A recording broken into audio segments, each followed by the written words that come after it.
Focus Tamil நேயர்களே வணக்கம். Sumathi Vijayakumar, பெட்கா general secretary இப்போது எங்களுடன் இணைந்துள்ளார். ஆம், பெட்கா என்றது அந்த அமைப்பை பற்றியும் அவர்களுடைய செயற்பாடு பற்றியும் அவர்களுடைய இந்தியாவின் தொடர்புகள் அவர்கள் செயற்திட்டங்கள் பற்றி இன்று ஆராயலாம். நல்ல ஒரு சந்திப்பாக இன்றைய சந்திப்பு இருக்கும். இன்று அவர்கள் நவம்பர் 1ஆம் தேதி 2ஆம் தேதிகளில் ஒரு மகாநாடை கூடியுள்ளார்கள். உலகத்தில் இருந்து பல இடங்களில் இருந்து, அமெரிக்கா, இந்தியா போன்ற பல, சிங்கப்பூர் போன்ற பல இடங்களில் இருந்து அறிஞர்கள் வந்து ஒரு மாநாட்டை நடத்துகிறார்கள். நல்ல ஒரு விடயம். திருமதி சுமதி அவர்களே, நீங்கள் உங்கள் அமைப்பை பற்றியும் அந்த அமைப்பு ஆஸ்திரேலியாவில் செய்யும் பணிகளும் அதனால் மக்களுக்கான சேவைகள் பற்றியும் ஒரு சிறு விளக்கம் தர முடியுமா? கண்டிப்பா. வணக்கம், அனைவருக்கும் வணக்கம். என் பேர் சுமதி விஜயகுமார். நான் பாட்காவோட பொதுச் செயலாளர். எங்க இயக்கம் வந்து கடந்த ஒரு வருடமா லீகலா ரெஜிஸ்டர் பண்ணி நடத்திட்டு இருக்கோம். அதுக்கு முன்னாடி வரைக்கும் ஒரு வாட்ஸ்அப் குழுமமா இருந்தோம். பல்வேறு அட்வொகசி ஒர்க்ஸ் பண்ணிட்டு இருக்கோம். உதாரணத்துக்கு சொல்லணும்னா, இந்த ஆஸ்திரேலியன் ஹியூமன் ரைட்ஸ் கமிஷன் அதுல வந்துட்டு காஸ்ட் டிஸ்கிரிமினேஷனை வந்து அங்கீகரிக்கணும் அப்படின்னு சொல்லி ஆஸ்திரேலியன் லாக்கு பரிந்துரை கொண்டு வரதுக்காக நாங்க அட்வொகேசி பண்ணி அது இந்த ஆஸ்திரேலியன் ஹியூமன் ரைட்ஸ் கமிஷன் அதுல கொண்டு வர வச்சிருக்கோம். அதை தவிர இங்க ஜாதினால யாரெல்லாம் ஒடுக்கப்படுறாங்க, இல்ல ஜாதி அடிப்படையில யாருக்காச்சும் எதுவும் ட்ரபிள் இருந்ததுன்னா அதை வந்து நாங்க ரெக்கார்ட் பண்ணிட்டு அதை வந்து எங்களோட அட்வொகசி ஒர்க்ஸ்ல அதை ஒரு டாக்குமெண்டா பிரசன்ட் பண்ணிட்டு இருக்கோம். அது இல்லாம வேற நிறைய ஈவெண்ட்ஸ் நடத்திட்டு இருக்கோம். ஸோ தட் தமிழ் பேசுறவங்க மற்றும் ஆங்கிலம் பேசக்கூடியவர்களுக்கெல்லாம் அம்பேத்கர் பெரியார் சிந்தனைகளை கொண்டு போய் சேர்க்கறதுக்காக பல்வேறு தளங்களையும் வேலை பார்த்துட்டு இருக்கோம். ஆன்லைன் ஈவெண்ட்ஸ் நடத்திட்டு இருக்கோம். ஸ்டடி சர்க்கிள் வச்சிருக்கோம். நியூஸ் லெட்டர் கொண்டு வர போறோம். ஸோ எல்லா மக்களையும் இது போய் ரீச் ஆகணும் அப்படிங்கிறது தான் எங்களோட திட்டம். நன்றி. இந்த பெரியார் சிந்தனை வட்டம் ஆஸ்திரேலியா என்று சொல்கிறீர்கள். இவர் இந்த அமைப்பு இந்தியாவிலும் இருக்கின்றதா? எங்க அமைப்பு இந்தியால இல்ல, இது பர்டிகுலரா ஆஸ்திரேலியா அப்படிங்கிறதுக்காக இது வச்சிருக்கோம். ஆனா எங்களை போன்ற இயக்கங்கள் வந்து மத்த எல்லா மேஜர் கண்ட்ரிஸ்லயும் இருக்கு. அமெரிக்கால இருக்கு, லண்டன்ல இருக்கு, சிங்கப்பூர்ல இருக்கு, மலேசியால இருக்கு. ஆனா எல்லாருமே தனித்தனி இயக்கங்கள், தனித்தனியா தான் இயங்குறோம். ஆனா பெரியார் அம்பேத்கர் அப்படிங்கிற பேர்ல நிறைய இயக்கங்கள் எல்லா ஊர்லயும் இருக்கு. நாம் அறிந்து இந்தியா, இலங்கை, சிங்கப்பூர் போன்ற இடங்களில் இந்த ஜாதி வகுப்புவாதங்கள் பாரிய பிரச்சனைகளாக இருக்கின்றன. ஆனால் ஆஸ்திரேலியாவிலும் அப்படி இருக்கும் என்று நீங்கள் எதிர்பார்க்கிறீர்களா? நாங்க எதிர்பார்க்கறது மட்டும் இல்ல, அதுக்கான டாக்குமெண்டேஷன் எங்கள்கிட்ட இருக்கு. நாங்க ஒரு காஸ்ட் சர்வே நடத்தினோம். அதுல வந்து யாரெல்லாம் பாதிக்கப்பட்டாங்களோ அவங்களே வந்து நாங்க வந்து இந்த விஷயத்துல இதனால பாதிக்கப்பட்டிருக்கோம் அப்படின்னு சொல்லி அவங்க சொல்லியிருக்காங்க. அதெல்லாம் ரெக்கார்ட் பண்ணிருக்கோம். அதுதான் ஒரு ரெக்கார்டை நாங்க வந்து ஆஸ்திரேலியன் ஹியூமன் ரைட்ஸ் கமிஷனுக்கு கொடுத்திருக்கோம். எங்களோட எல்லா அட்வொகசி ஒர்க்ஸ்லயும் அது ஒரு ரெக்கார்டட் டாக்குமெண்ட் அதான் எல்லாத்துக்கும் ப்ரெசென்ட் பண்ணிட்டு இருக்கோம். அது வந்து நம்ம இங்க வந்த புதுசுல எனக்கும் அப்படிதான் எல்லாமே ஒரு புது இடத்துக்கு வந்திருக்கோம், ஜாதி அதெல்லாம் பார்க்க மாட்டோம்னு நினைச்சோம். ஆனா வந்து அறிஞ்சோ அறியாமலையோ இங்க வந்து நமக்கே தெரியாம சில டைம் நமக்கே தெரியாம நம்ம அந்த ஜாதி பாகுபாடு காட்டிட்டு தான் இருக்கோம். அது எல்லா தளங்களையும் பார்க்க முடியும். ஆம், ஆனால் நீங்கள் ஒரு விடயத்தை விளங்க வேண்டும். ஆஸ்திரேலியாவில் 100க்கும் மேற்பட்ட நாட்டிலிருந்து வருகிறார்கள். நீங்கள் சொல்வது போல ஆஸ்திரேலியாவில் அவர்களுக்கு ஜாதி என்றால் பல நாட்டுக்காரருக்கு தெரியாது. நீங்கள் சொல்வது ஆஸ்திரேலியாவில் இருக்கும் இந்தியர்கள் என்று சொல்கிறீர்கள் இல்லையா? அதுவும் குறிப்பாக தமிழர்கள் என்று சொல்கிறீர்களா? அப்படிலாம் இல்ல, ஒட்டுமொத்த இந்தியர்கள், நேபாளியர்கள், ஸ்ரீலங்கா ஈழ தமிழர்கள், அவங்களுக்குள்ள ஜாதி பாகுபாடு இருக்கு. இங்கு வாழ்பவர்கள் ஆஸ்திரேலியா வாழ்பவர்கள். அதில் நான் பல காலமாக கேட்க வேண்டிய ஒன்று, இன்று உலகம் மாறிக்கொண்டிருக்கின்றது. இங்கே ஜாதியின் பாதிப்பு கணிசமாக குறைந்து கொண்டு வருகின்றது. அதாவது இன்றைய தலைமுறையில் ஓரளவு இருந்தாலும் அடுத்த தலைமுறையில் இலங்கை சேர்ந்தவர்களிடம் அடுத்த தலைமுறையில் அவர்களுக்கு ஜாதி என்றால் என்னென்று தெரியாது, வெளிநாட்டில் இருப்பவர்களுக்கு. ஆனால் உங்கள் நாட்டில் இந்தியாவில் உங்கள் பர்த் சர்டிபிகேட்டில் எழுதுகிறீர்கள், பள்ளிக்கூடத்தில் கேட்கிறீர்கள், வேலைத்தளத்தில் கேட்கிறீர்கள், இலங்கை போன்ற நாடுகளில் எந்த ஒரு இடத்திலும் அவர்கள் சாதி பொறிக்கப்பட மாட்டாது. அது மட்டுமல்ல, வேலைக்கோ பாடசாலைகளுக்கோ போகும்போது சாதி கேட்கப்பட மாட்டாது. நகரப்புறங்களில் அவர்களுடைய சாதியை அறிவதும் கடினம். கிராமங்களில் தான் ஓரளவு பாதிப்பு இருக்கின்றது. ஏன் உங்கள் நாட்டில் அந்த பதிவதை, சாதி என்றதை பர்த் சர்டிபிகேட்டிலே பதிவதை நிறுத்த முடியாமல் இருக்கிறது? ஏன் நிறுத்த முடியாம இருக்கு அப்படின்னா, ஒரு முறை ஒரு இன்டர்வியூ நடந்தது. அப்ப வந்து பொதுவா பேசும்போது என்கிட்ட கேட்டிருந்தாங்க, இந்த மாதிரி வந்துட்டு ஐடென்டிட்டி பத்தி பேசும்போது நான் சொன்னேன், நான் வந்து என்னை யாரும் கேட்டா நான் வந்து ஒரு மனிதன் தான் சொல்லுவேன், நான் வந்து ஒரு பெண்ணுன்னு கூட என்னை அங்கீகரிச்சுக்க மாட்டேன் அப்படின்னு நான் சொன்னேன். அப்ப இன்னொரு பெண் சொன்னாங்க, நான் வந்து ஒரு பெண்ணுன்னு நான் சொல்லிக்குவேன். ஏன் அப்படி எப்ப நான் சொல்லுவேன் அப்படின்னா, என்ன ஒரு பெண்ணுங்கிறதுக்காக யாராவது ஒடுக்குமுறைக்கு உள்ளாக்குனாங்கன்னா அப்ப நான் ஒரு பெண் அப்படின்னு சொல்லி அந்த ஐடென்டிட்டிய முன்னாடி வச்சு நான் என்னோட இதை ப்ரூவ் பண்ணுவேன் அப்படின்னாங்க. இப்ப நாங்க வந்து எங்களோட பர்த் சர்டிபிகேட்ல ஜாதி பேர் போடுறோம். ஏன் போடுறோம் அப்படின்னா, எங்களை நீங்க வந்து எதுல ஒடுக்குறீங்க, உங்களைன்னா நான் உங்களை சொல்லல, பொதுவா என்ன சொல்ல வரோம்னா, நீங்க வந்து எதை வச்சு எங்களை ஒடுக்குறீங்களோ அதை வச்சு நாங்க முன்னேறுவோம். அது வந்து எங்களுக்கு ரிசர்வேஷனுக்கு தேவைப்படுது. ரிசர்வேஷன் எதுக்கு அப்படிங்கிறது வந்துட்டு பொதுவா ஒரு 60-70 ஆண்டுகளுக்கு முன்னாடி வரைக்கும் பாத்தீங்கன்னா, ஒரு குறிப்பிட்ட உயர் சாதி மக்கள் மட்டும்தான் கல்வியிலயும் சரி வேலை வாய்ப்புலயும் சரி அவங்கதான் ஹையர் பொசிஷன்ஸ்ல எல்லாம் அவங்கதான் இருப்பாங்க. இந்த இடஒதுக்கீடு, ஜாதி அடிப்படையில இடஒதுக்கீடு வந்ததுக்கு அப்புறம் தான் இன்க்ளூசிவ் வந்தது. எல்லா ஜாதி மக்களுக்கும் படிக்கிற வாய்ப்பும் கிடைச்சது, வேலை வாய்ப்பும் கிடைச்சது. அதனால நாங்க அதை ஜாதி பயன்படுத்துறோம், ஜாதி பேரை பயன்படுத்துறோம். நீங்கள் அப்போது சொல்வது என்னன்னு சொன்னால், இங்கு ஆஸ்திரேலியாவில் எமது மக்கள் ஜாதியால் ஏதாவது பாதிப்பை சந்தித்தால் நீங்கள் அதற்கான உதவிகளை சட்ட ரீதியாக இல்ல ஒரு அமைப்பு ரீதியான உதவிகளை செய்வீர்கள் என்று சொல்கிறீர்கள் இல்லையா? எங்களால தனிப்பட்ட முறையில எந்த உதவியும் செய்ய முடியாது. ஆனா வந்து ஜாதி பாகுபாடு குற்றம் அப்படிங்கறத வந்து ஆஸ்திரேலியன் கவர்மெண்ட் வந்து அதை கொண்டு வரணும் அப்படிங்கிற முயற்சியில நாங்க ஈடுபட்டு இருக்கோம். ஏன்னா ஒவ்வொருத்தருக்கா தனித்தனியா போய் எங்களால உதவி செய்ய முடியாது. பிளஸ் வந்து நாங்க இப்படி ஒரு அமைப்பு இருக்கிறது நிறைய பேருக்கு தெரியாது. அது ஒரு சட்டமாக்குனா அது பரவலா எல்லா மக்களுக்கும் போய் சேரும். நாங்க தான் போய் அவங்களை ரெப்ரசென்ட் பண்ணணும்னு இல்லை. அவங்க இது சட்டமா இயற்றிட்டாங்கன்னா, ஒருத்தங்க ஜாதினால பாதிக்கப்படுறாங்கன்னா அவங்க ஸ்ட்ரைட்டா போய் கம்ப்ளைண்ட் பண்ணலாம். எங்கள்கிட்ட வணங்கணும்னு அவசியமே இல்லை. தேவி பாலா அவர்கள் ஏதோ சொல்ல விரும்புகிறார் என்று நம்புகிறேன். இல்ல, அந்த ஜாதி சர்டிபிகேட்ல வந்து நேம்காக அவங்க கேட்டிருந்தாங்க, அது சுமதி வந்து ஆன்சர் பண்ணிட்டாங்கன்னு நினைக்கிறேன். அதே மாதிரி ஜாதி சர்டிபிகேட் வந்து ஒரு 50 வருஷத்துக்குள்ளதான் வந்து நாங்க யூஸ் பண்ண ஆரம்பிச்சிருக்கோம். ஆனா அதுக்கு முன்னாடி இருந்து 2000 வருஷமா ஜாதி இருக்குது. அது சர்டிபிகேட்னால வந்து ஜாதி இல்ல, அந்த ஜாதியினால நாங்க ஒடுக்கப்பட்டனாலதான் நாங்க எங்களோட சர்டிபிகேட்ல வந்து ஜாதி பேர் போடுறோம். ஏன்னா நோய் வந்து என்னவா இருக்குதோ அந்த நோயை சொல்லிதானே வந்து அதுக்கு மருத்துவம் பார்க்க முடியும். அதனாலதான் இந்தியாவில அது பேர் நாங்க அஃபர்மேட்டிவ் ஆக்ஷன்ஸ் அப்படின்னு சொல்றோம். ஜாதியால ஒடுக்கப்பட்ட மக்களுக்கு ஈக்குவல் ரெப்ரசன்டேஷன் கொடுக்கணும். இன்னைக்கும் வந்து எங்களோட கவர்னிங் பாடியில 97% 98% வந்து ஒரு பர்டிகுலர் ஜாதி மக்கள் தான் இருக்கிறாங்க. ஸோ இன்னமும் நாங்க ஜாதியினால ஒடுக்கப்பட்டுட்டு தான் இருக்கிறோம். அப்ப அந்த ஒடுக்குமுறையிலிருந்து நாங்க வெளியே வரணும் அப்படின்னா நாங்க எதனால ஒடுக்கப்பட்டோமோ அதை வச்சு எங்களுக்கு அஃபர்மேட்டிவ் ஆக்ஷன்ஸ் கொடுக்கும் போதுதான் அதை ஒழிக்க முடியும்.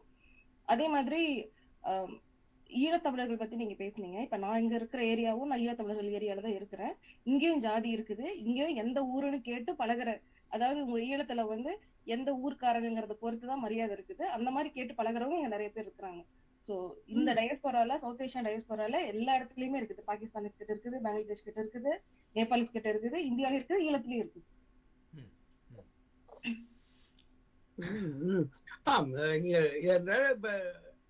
டாக்டர் அண்ணாமலை மகளன் வந்திருக்கிறார். உங்கள் அமைப்பை பற்றி உங்கள் நிர்வாக சபை அங்கத்தவர்கள் விளக்கம் சொன்னார்கள். உங்கள் பங்களிப்பை பற்றி, இங்கு நடக்கும் மாநாட்டை பற்றியும் நீங்கள் ஒரு சிறு விளக்கம் தர முடியுமா? வணக்கம், எல்லாருக்கும் வணக்கம். சுமதியன் தேவி ஏற்கனவே உங்களுக்கு ஒரு சிறு விளக்கம் சொல்லியிருப்பாங்க. நான் கொஞ்சம் தாமதமாக வர வேண்டியது போச்சு, அதுக்காக பொறுத்தரணும். எதுக்காக நாங்கள் வந்து இந்த மாநாட்டை இங்கே நடத்துகிறோம் அப்படின்னா, நாங்கள் மனிதநேய மாநாடாக தான் நடத்துகிறோம்.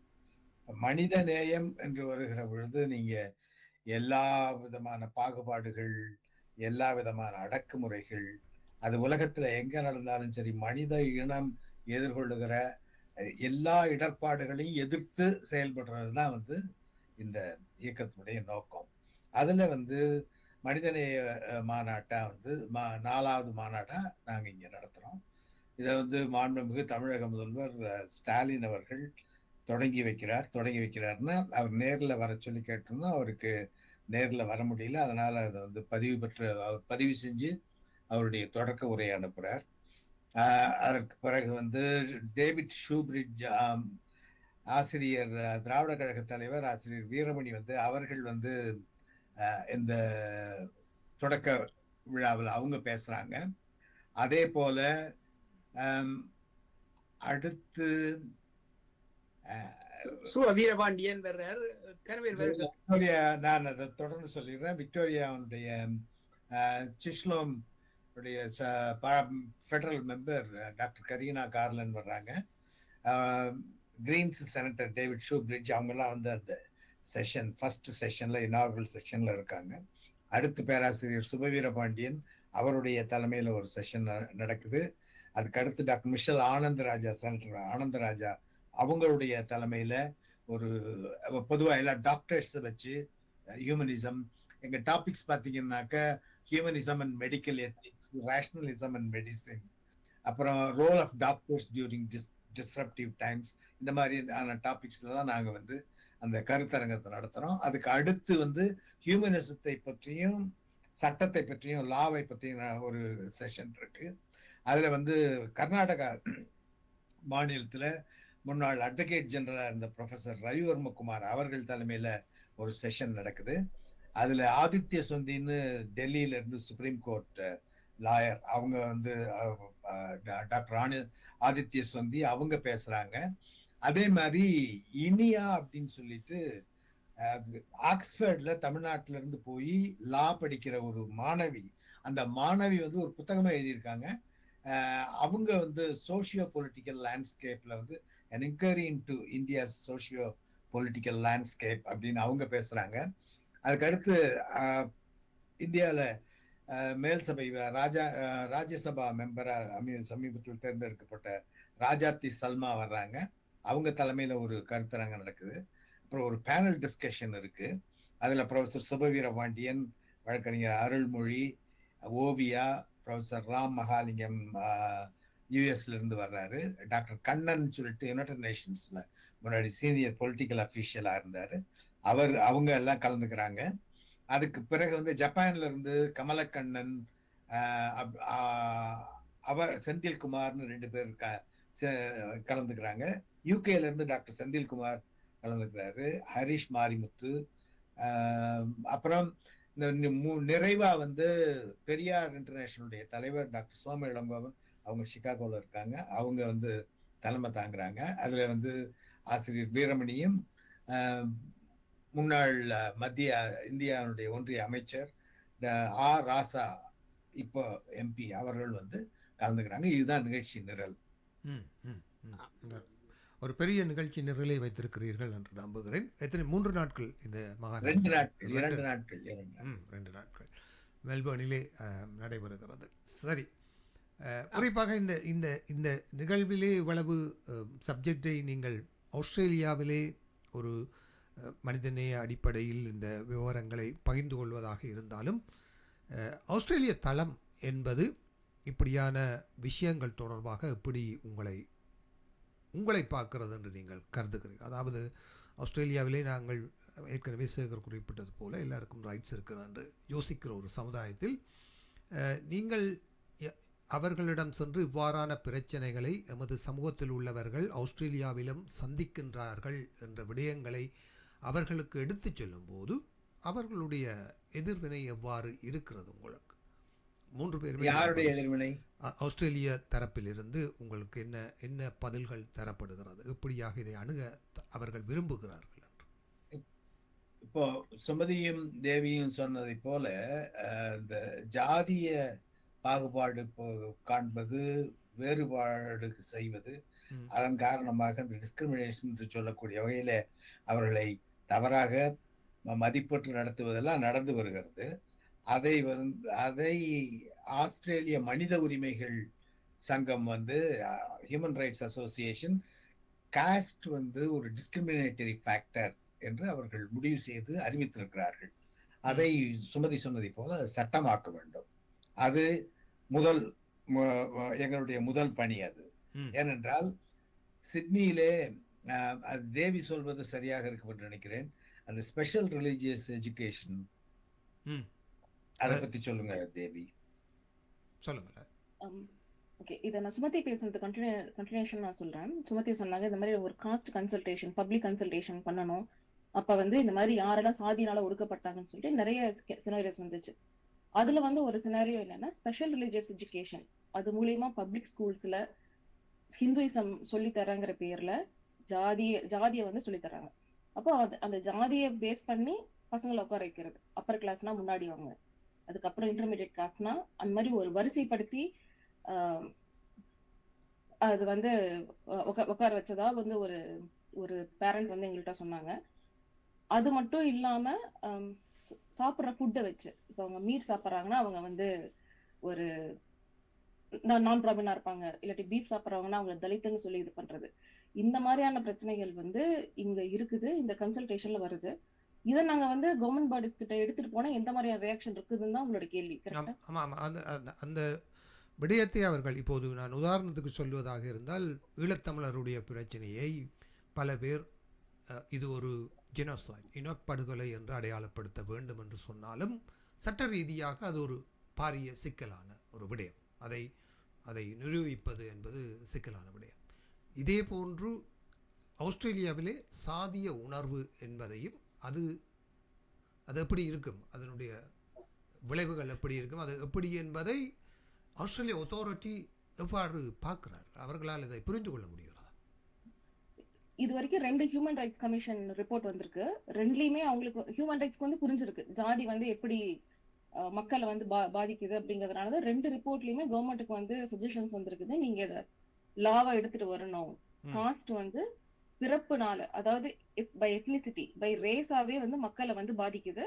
அதோட பிரச்சனைகள் வந்து அதோட நீட்சி வந்து இருக்க போகுது இந்த சொசைட்டில அப்படிங்கறது ஆஸ்திரேலியன் ஹியூமன் ரைட்ஸ் கமிஷன் வந்து ரெகனைஸ் பண்ணிருக்கு. பட் அது லாவா கொண்டு வரதுக்கு வந்து நம்ம எல்லா கட்சிகளோட உதவிகளும் வேணும். அதுல வந்து ஒரு இடதுசாரி சிந்தனை இருக்கிற கட்சிகளுக்கு வந்து புரியுது. இப்ப கிரீன்ஸ் பாத்தீங்கன்னா அவங்களோட இதுல எங்களை காஸ்ட் வந்து ரெகனைஸ் பண்ணிருக்காங்க.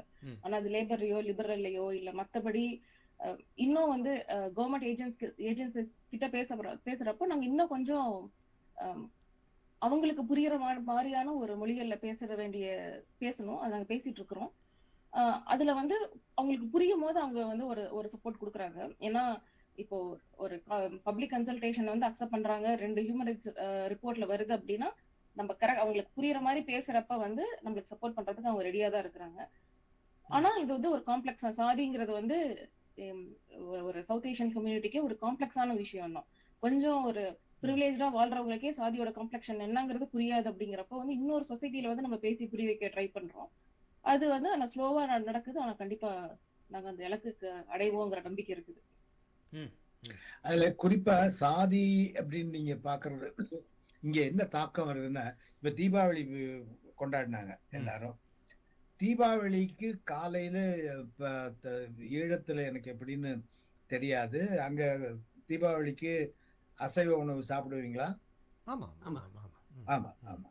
இப்போ எங்க நம்ம ஊர்ல வந்து காலையில 2 மணில இருந்து அவன் ஆடு வெட்ட ஆரம்பிச்சிருவாங்க. அதான் இலங்கைக்கு அதுதான்.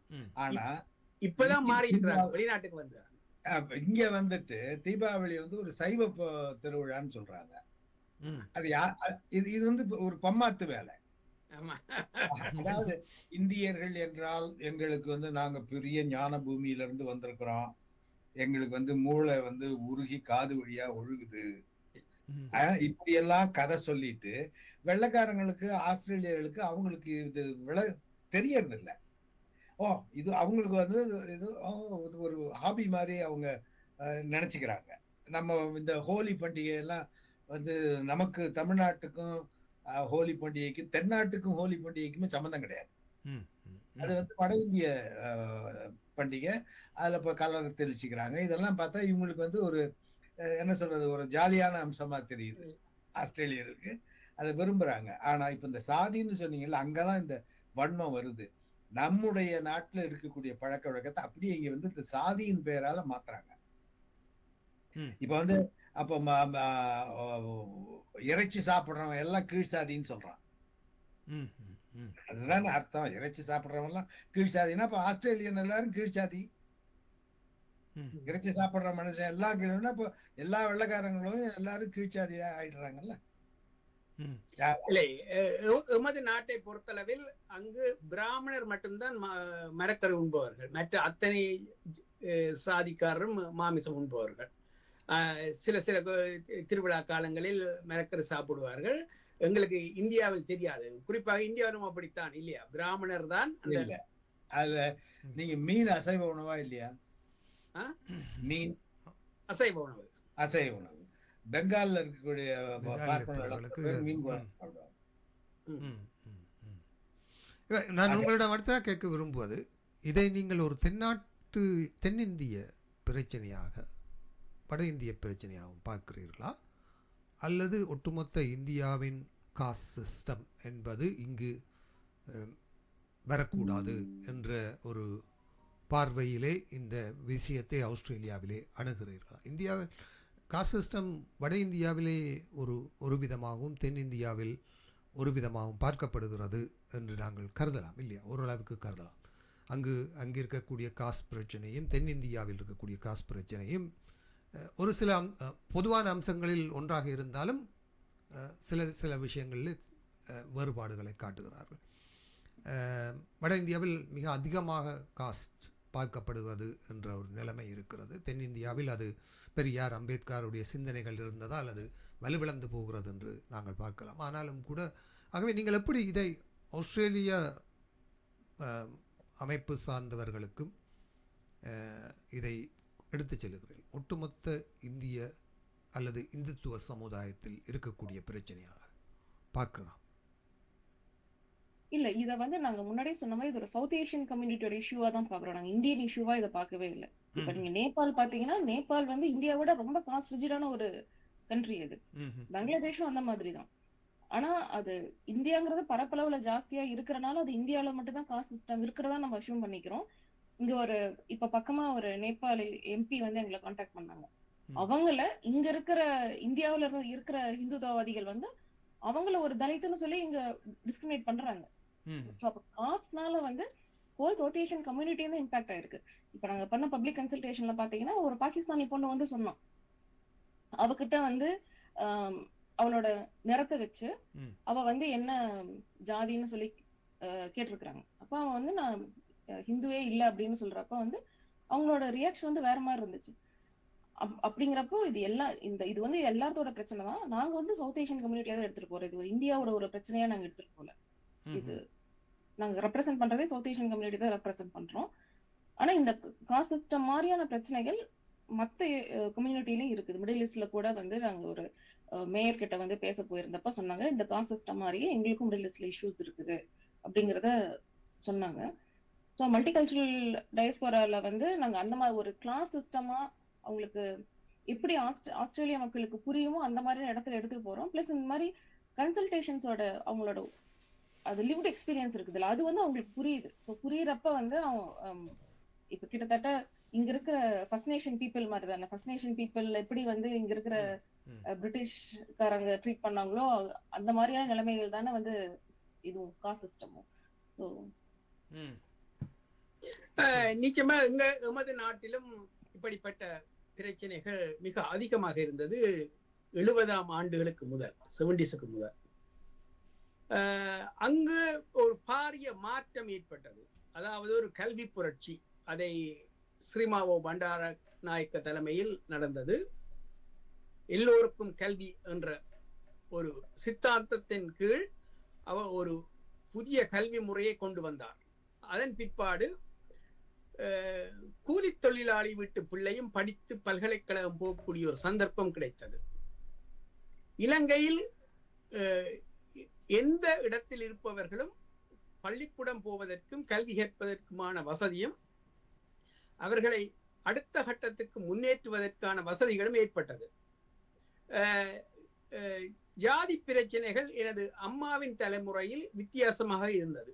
அங்கு அவர்கள் ஜாதியை சொல்லியே வேரை சொல்லக்கூடிய நிலை எல்லாம் இருந்தது. இன்று அது மாற்றப்பட்டு பல மாற்றங்கள் எமது நாட்டில் ஏற்பட்டதுக்கு காரணம் கல்வி புரட்சியும் பொருளாதார வளர்ச்சியும். நாம் பல இடங்களில் இதை சார்ந்து வேலை செய்திருக்கின்றோம். ஆனால் உண்மையிலேயே ஒரு பாரிய மாற்றத்தை உருவாக்க வேண்டும் என்றால் அங்கு அவர்களின் கல்வி வளர்ச்சிக்கு நாம் கொடுக்கும் ஒத்துழைப்பும் பொருளாதார வளர்ச்சியும் முழுதாக அதை அகற்றாவிட்டாலும் பாரிய மாற்றத்தை கொண்டு வரும். அவர்களும் தலை நிமிர்ந்து இந்த நாட்டில் வாழும் நிலை வந்தால், அவர்களும் நல்ல கல்வீடு கட்டி அரச உத்தியோகத்தில் அதே மாதிரி வாழ்ந்தால் அவர்களை டிஸ்கிரிமினேட் பண்ணக்கூடிய சந்தர்ப்பம் குறைந்துவிடும். அவர்கள் இன்னொருவரில் தங்கி இருக்கும் போதுதான் அவர்களை டிஸ்கிரிமினேட் பண்ணக்கூடிய சாத்தியக்கூறுகள் கூட. நீங்கள் சொல்வதால் சொல்கின்றேன், ஒரு சமுதாயம், உதாரணமாக நானும் இப்படிப்பட்ட சில இடங்களில் வேலை செய்திருக்கின்றேன், இதை பற்றி சில இடங்களில் கலைத்தும் இருக்கின்றேன். ஜாதி பாகுபாடு கூடாது என்று வேலை செய்ய வழிகிட்ட மூட்டம் ஒரு சமுதாயம் இருந்தது எமது இடத்தில், பறையர் என்ற சமுதாயம். சரி, அந்த சாதியை சொல்வது கண்ணம் சொல்கிறேன். அங்கு சாதி வேண்டாம் என்று நாங்கள் சொல்லும் போது அவர்களுக்குள் 10 சாதி. அங்கு ஒரு கட்டமைப்பை உருவாக்கி அவர்களுக்கு தலைமை வெட்டுபவர்கள், உடுப்பு துவைப்பவர்கள், அவருக்கு பூஜை செய்பவர்கள், மேளம் அடிப்பவர்கள், துப்புரவு செய்பவர்கள் என்று அங்கு ஒரு 10 பிரிவுகளும் 10 உபசாதிகளும். ஆகவே அந்த மட்டத்தில் எப்படி அதை மாற்ற முடியும் என்று எங்களால் முடியவில்லை. ஏனென்று சொன்னால் இது தனிப்பட்ட மனிதாபிமானம் சார்ந்த ஒரு விடயம். ஒவ்வொரு மனிதனுக்கும் நான் என்ற அகம்பாவம் இருக்கின்றது. அது மேல் மட்டத்திலிருந்து கீழ்மட்டம் மட்டும் இருக்கின்றது. அதில் நாங்கள் நீங்கள் சொல்ல வந்த விடயத்துக்கு மேலாக ஒரு நான் உங்களை மாற்றி கொண்டு போகிறேன்னு தெரியவில்லை. இங்கு மக்களின் முன்னேற்றம் இதற்கு பாரிய ஒரு மாற்றத்தை உருவாக்கும் என்று நம்புகிறேன்.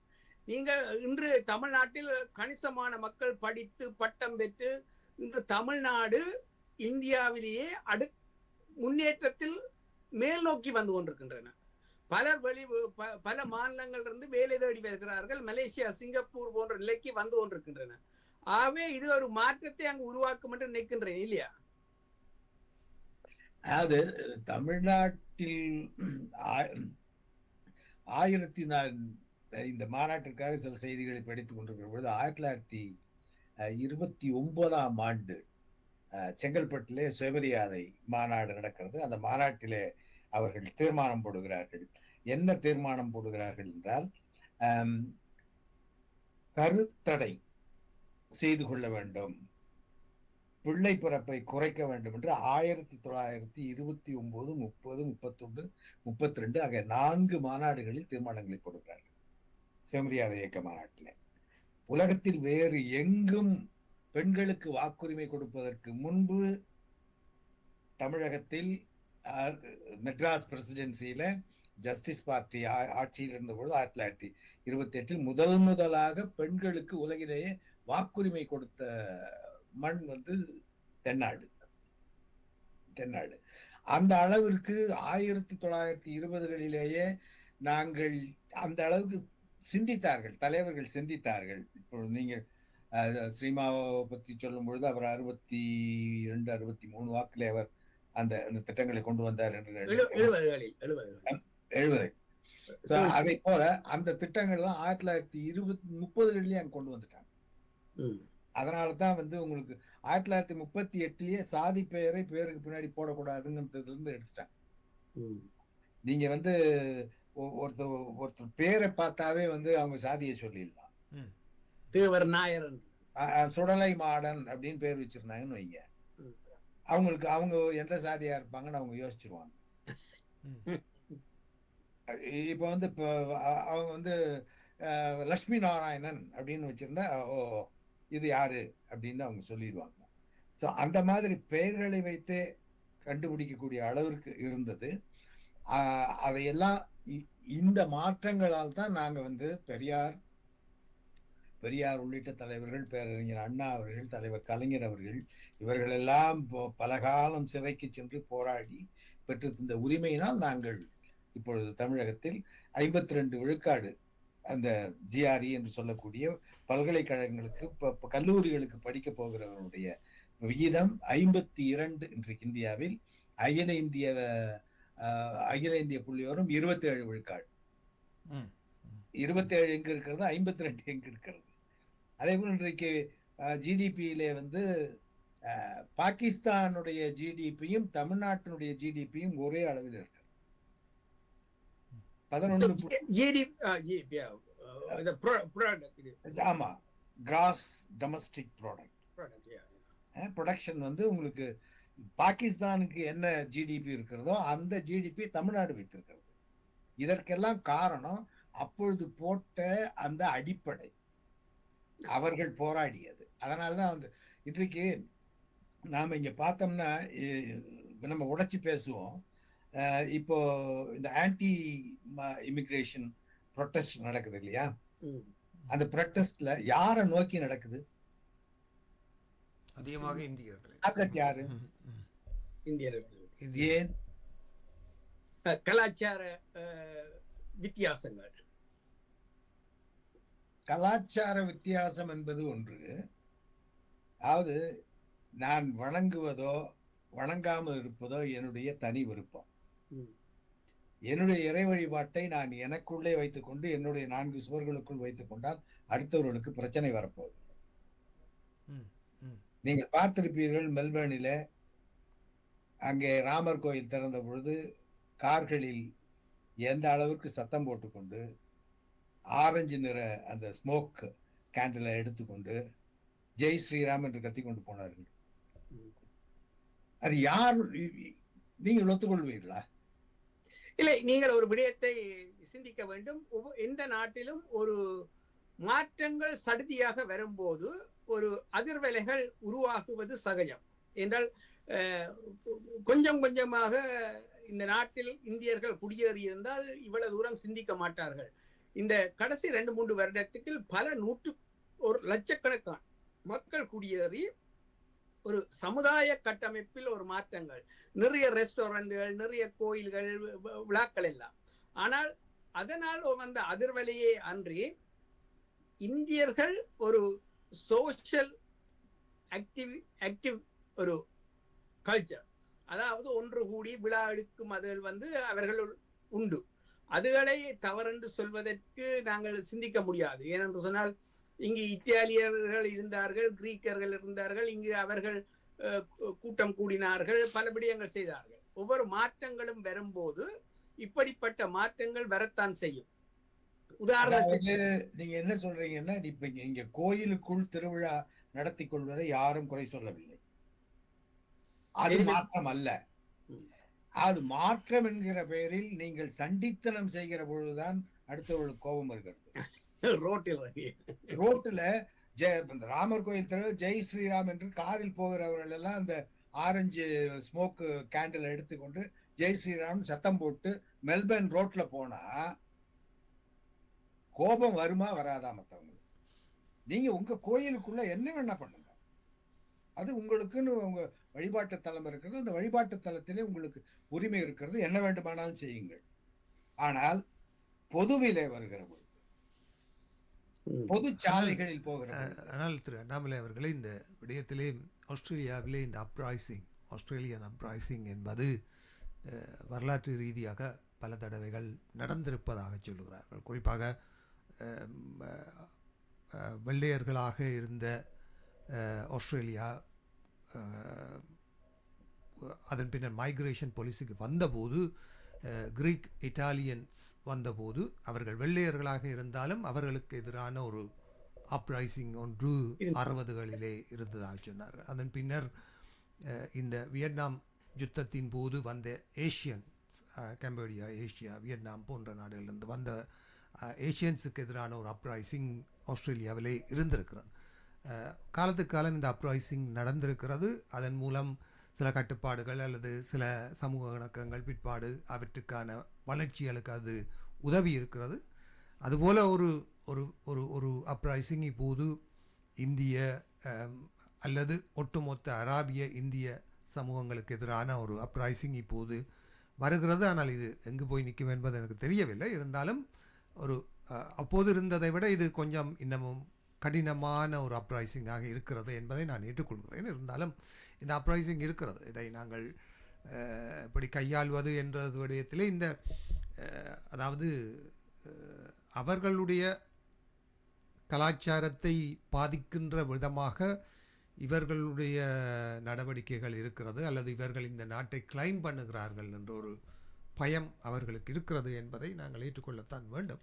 சரி, இருந்தாலும் நாங்கள் நீங்கள் என்ன விடயமும் சொல்ல வேண்டும். உங்களுக்கு தெரியவில்லை, இது டொரண்டோவில் நடந்தது.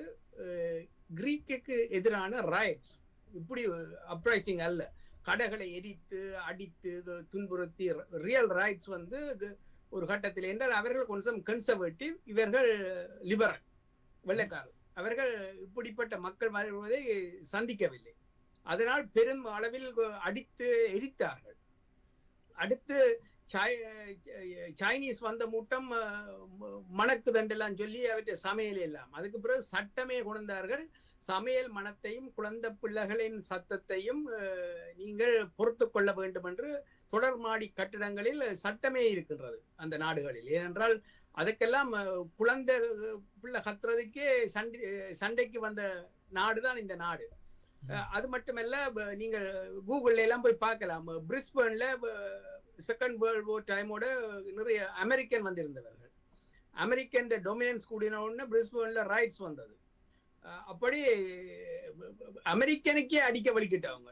நாங்கள் இந்தியனுக்காக இல்லை, ஒரு சமுதாயத்தில் ஒரு பாரிய மாற்றம் ஒரு சிறிய குறிப்பிட்ட காலத்துக்குள் வரும்போது, அது ஒரு ஷாக் வேவை கொடுக்கும். அது தங்களுக்குள்ள இருப்பை மாற்றி விடுமோ என்ற ஒரு பயத்தில், மனப்பிராந்தியில் மக்கள் கொந்தளிப்பது வழக்கம்.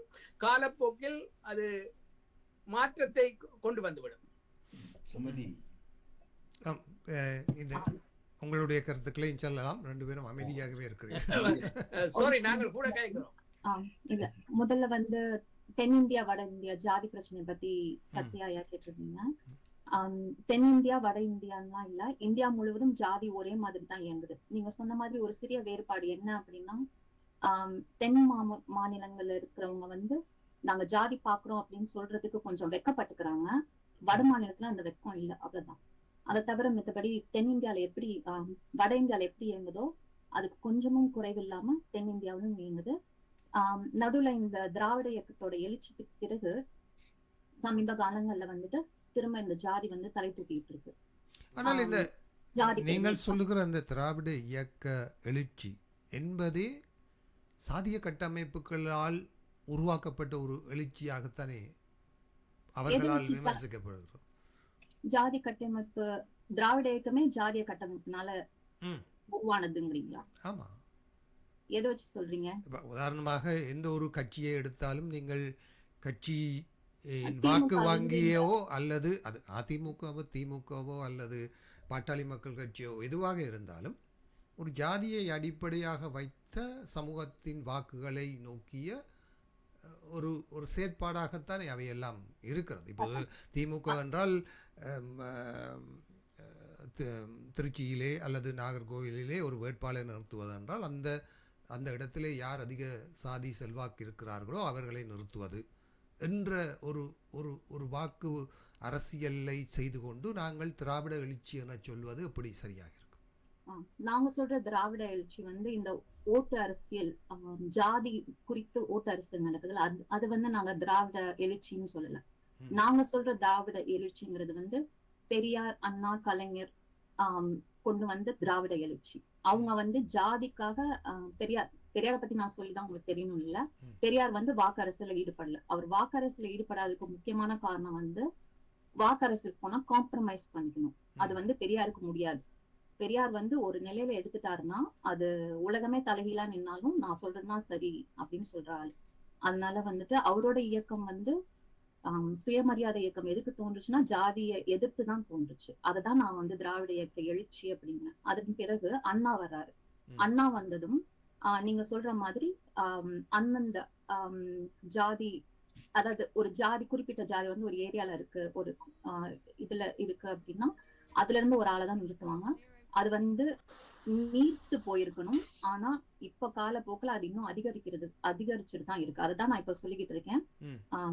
அந்த திராவிட இயக்கத்தோட எழுச்சி வந்து கொஞ்சம் நீர்த்து போய்கிட்டு இருக்கு. பாசிசவாதம் அல்லது சாதியவாதிகள் கை ஓங்கிக்கிட்டு இருக்கு. அதை ஒத்துக்கிட்டு தான் ஆகணும். சரி, ஒரு நேயர் உங்களோடு இணைய விரும்புகிறார். அவரை இணைத்துக் கொள்கிறேன். வணக்கம். வணக்கம். வணக்கம், பேசுங்கள். வணக்கம், என்னுடைய பேரு கோகுலன். நானும் பெரியார் அம்பேத்கர் அமைப்பின் ஒரு உறுப்பினர்.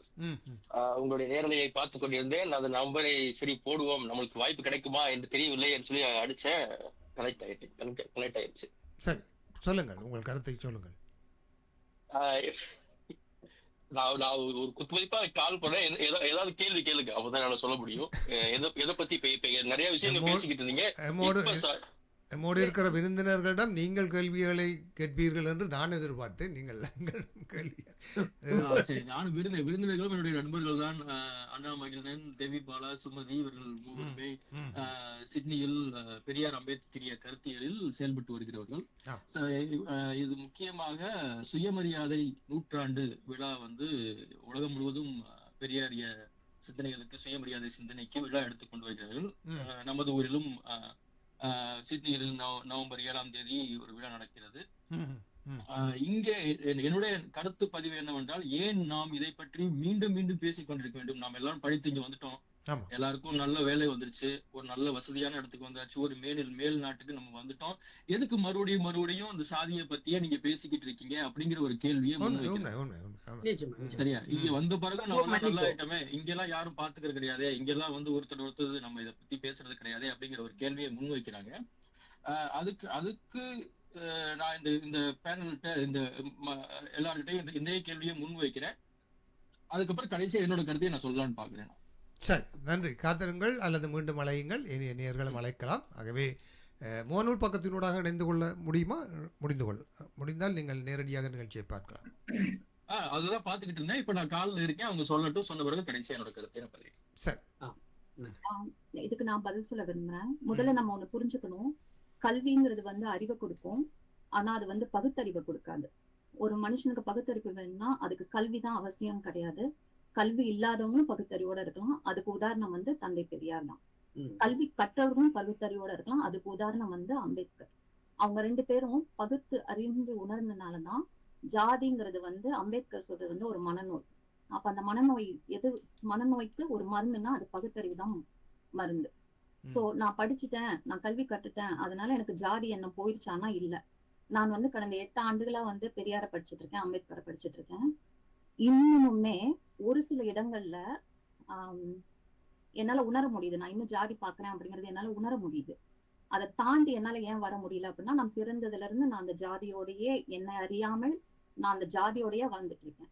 இந்த பகுத்தறிவு வந்துமே என்னால அது வந்து ஒரு சில இடங்கள்ல என்னால அதை ஓவர் கம் பண்ண முடியல. அப்படின்னா அந்த பகுத்தறிவு இல்லாம வெறும் கல்வியை மட்டும் வச்சுட்டு நாங்க படிச்சுட்டோம், எங்களுக்கு வேலை வாய்ப்பு வந்துருச்சு, நாங்க முன்னேறிட்டோம், அதனால இனிமேலாம் ஜாதி நாங்க பார்க்க மாட்டோம்லாம் யாரும் சொல்றது இல்லை. இன்னொன்னு என்ன அப்படின்னா, ஒடுக்கப்பட்ட மக்கள் பல பேரு முன்னேறி வந்தாலும் அவங்க வந்து அவங்க ஜாதியை மறைக்க பாக்குறாங்க. ஏன் அப்படின்னா, அவங்க ஒரு நல்ல நிலைமையில இருந்தாலும் அவங்க வந்து அந்த நிலையை வச்சு அவங்க அறியப்படுறதை விட அவங்க வந்து இன்ன சாதியை சேர்ந்தவங்க அப்படிங்கறதுனாலதான் அறியப்படுறாங்க. அதனாலயே அவங்க எவ்வளவு முன்னேற்றம் அடைஞ்சாலும் தங்களோட சாதியை மறைக்கதான் பாக்குறாங்க. அதனால கல்வியோ வேலை வாய்ப்போ அதெல்லாம் வந்து அவங்களோட முன்னேற்றத்துக்கு உதவுமே தவிர ஜாதி உதவவே உதவாது. சரி, நீங்கள் சொல்வது போலவே இந்த ஜாதி என்ற உணர்வு அது மதங்களினால் கட்டமைக்கப்பட்டது என்ற விஷயத்தை தான் எல்லோரும் நாங்கள் இன்று தீவிரமாக விவாதிக்கின்ற ஒரு விஷயம். அந்த உணர்வு என்பதும் அதனால் ஒருவர் உயர்ந்தவர், ஒருவர் தாழ்ந்தவர் என்ற விஷயங்கள் எல்லாம் வரும்போதும் அதுக்குள் 1008 குழப்பங்கள் இருக்கிறது. அதுக்குள் நான் வர விரும்பவில்லை. பிராமணர் என்றால் யார், உயர்ந்த சாதியினர் என்றால் யார், என்ன சூத்திரர்கள் என்றால் யார், இதெல்லாம் வேண்டாம், அதுக்கெல்லாம் நேரம் கிடைக்குமா எனக்கு தெரியவில்லை. ஆனாலும் கூட இந்த நீங்கள் சொல்வது போல இந்த ஜாதிய உணர்வில் இருந்து வெளிவருவதற்கு கடவுள் என்ற சித்தாந்தத்தை மறுப்பது தான் வழி என்று பெரியார் சொன்னதை நீங்கள் எப்படி விமர்சிப்பீர்கள் அல்லது அதை எப்படி நியாயப்படுத்துவீர்கள்? பெரியாரோட கடவுள் மறுப்பு வேற, பெரியாரோட சாதி மறுப்பு வேற. ஆனா ஒரு விதத்துல அதை லிங்க் பண்றது எப்படி அப்படின்னா, பெரியார் வந்து கடவுள் மறுப்பை ஏன் கையில எடுத்தாரு அப்படின்னா, ஒரு அடுக்கு சொல்லுவாங்க. ஃபர்ஸ்ட் ஜாதி எடுத்தாரு. அது ஜாதி வந்து மதத்தினால கட்டமைக்கப்படுறதுனால அந்த மதத்தை எடுத்தாரு. அந்த மதம் வந்து வேதங்களால கட்டமைக்கப்பட்டதுனால வேதத்தை எடுத்தாரு. அந்த வேதங்கள் வந்து கடவுளால படைக்கப்பட்டது அப்படிங்கும்போது கடவுளை எதிர்த்தாரு அப்படின்னு சொல்லுவாங்க. என்ன பொறுத்த வரைக்கும் பெரியாரோட கடவுள் மறுப்பு வேற, பெரியாரோட ஜாதி ஒழிப்பு வேற. ஒரு கடவுள் நம்பிக்கை உள்ளவர் அப்படிங்கிற கடவுள்ங்கிறது வந்து ஒவ்வொருத்தருக்கும் ஒவ்வொரு உருவ வழிபாடா இருக்கலாம், உருவமற்ற வழிபாடா இருக்கலாம், இயற்கை நம்புறவங்களா இருக்கலாம், இல்லைன்னா எல்லாருக்கும் அப்பாற்பட்ட ஏதோ ஒரு சக்தி இருக்குன்னு நம்பலாம். சோ கடவுள் நம்பிக்கை அப்படிங்கிறது ஏதோ ஒரு இறை நம்பிக்கைன்னு வச்சுக்கலாம். சோ அப்படி இறை நம்பிக்கை இருக்கிறவங்க ஜாதி பாக்குறவங்களாதான் இருக்கணும்னு அவசியம் கிடையாது. உதாரணத்துக்கு இந்தியாவை தாண்டி வாழக்கூடிய கிறிஸ்தவர்களோ இஸ்லாமியர்களோ, அதாவது இந்தியாவில் வாழக்கூடியவர்கள் இல்ல, இந்தியாவை தாண்டி வெள்ளை ஆங்கிலேயர்கள் இஸ்லாமியர்களோ கிறிஸ்தவர்களா இருக்கிறவங்க வந்து அந்த ஜாதிய பாக்குறது இல்ல. அதனால வந்து மதங்களோட ஜாதிய இணைக்க முடியாது. இத பத்தி ஆழ்ந்து படிக்கணும், தெரிஞ்சுக்கணும்னா அம்பேத்கரோட கட்டுரைகள் படிக்கணும். அவர் என்ன சொல்றாருன்னா, ஜாதி தான் ஃபர்ஸ்ட் வந்தது, அதுக்கப்புறம் தான் அது மதமா மாற்றப்பட்டது. சோ ஜாதி தான் முன்னாடி வந்தது, மதம் பின்னாடி தான் வந்தது, இந்து மதம்ங்கிறது பின்னாடி தான் வந்தது. தேவி பாலா, நீங்கள் ஏதோ சொல்ல விரும்புகிறீர்கள்? உங்களுக்கு சுமதி சொன்ன ஒரு கண்டினியூஷன் தான். ஃபர்ஸ்ட் ஜாதி தான் இருந்துச்சு. நீங்க வந்து இந்தியாவோட ஹிஸ்டரிய படிக்கும் போது, அம்பேத்கரோட கட்டுரைகளை படிக்கும் போது தெரியும் ஜாதி இருந்துச்சு.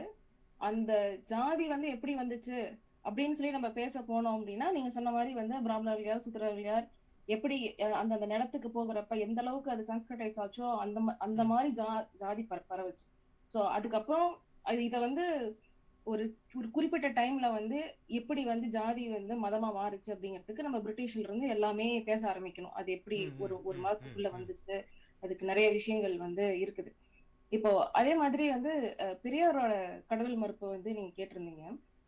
அவர் எப்படி மறுத்தாருங்கிறதுக்கு நான் ஒரு பெரியார் கடவுளை விட்டுட்டு நான் இன்னொரு பிரிட்டிஷ் இந்தியாவை ஆள்றப்ப என்ன நடந்துச்சுங்கிற ஒரு சினாரியோ சொல்றேன். உங்களுக்கு வந்து தெரியும், நாடார் பெண்கள் வந்து அவங்க மேலாடை உடுத்துறதுக்கு ஒரு பெரிய இஷ்யூ இருந்துச்சு.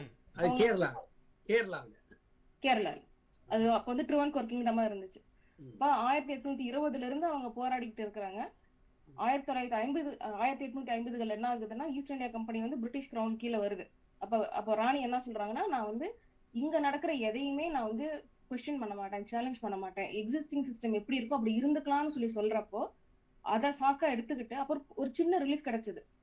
நாடார்கள் வந்து கிறிஸ்டியானிட்டிக்கு மூவ் ஆகுறப்ப வந்து அவங்க திரும்ப அந்த மேலாடை உடுத்தலாங்கிற ஒரு சின்ன ரிலீஃப் கிடைச்சதை வந்து இந்த பர்டிகுலர் சினாரியை வந்து என்ன பண்ணுதுன்னா, திரும்ப எல்லாருமே மேலாடை, நாடார் பெண்கள் யாருமே மேலாடை உடுத்தக்கூடாதுங்கிற இடத்துக்கு மூவ் ஆகுது. அப்போ வந்து மெட்ராஸ் பிரசிடென்சில இந்த ஒரு வைஸ்ராய் எழுதுவாரு. அது வந்து இங்கிலாந்தோட மகாராணியே சொல்லிருந்தாலும் அவங்க ஒரு பெண், அந்த பெண் வந்து இன்னொரு பெண்ணுக்கு இந்த கொடுமை நடக்கணும் அப்படின்னு சொல்லி அவங்க விருப்பப்பட மாட்டாங்க. அப்படி அவங்க விருப்பப்பட்டாலும் அந்த குவீனை வந்து நான் மதிக்க ரெடியா இல்ல அப்படின்னு சொல்லி ஒரு லெட்டர் எழுதுவார் ட்ருவன்கோர் கிங்டம்க்கு. நீங்க அதை அப்படியே வந்து பெரியாரோட கடவுள் மறுப்போட நீங்க எடுத்துக்கலாம். சோ கடவுள் வந்து சாதி இருக்குது, அந்த சாதியினால நான் இன்னொருத்தரை இழிவா நடத்தலாம் அப்படின்னு சொல்லி அப்படிங்கிற இடத்துக்கு மூவ் ஆகுறப்போ அந்த கடவுள் எனக்கு வேண்டாம்னு சொல்லி அவர் இது பண்ணாரு.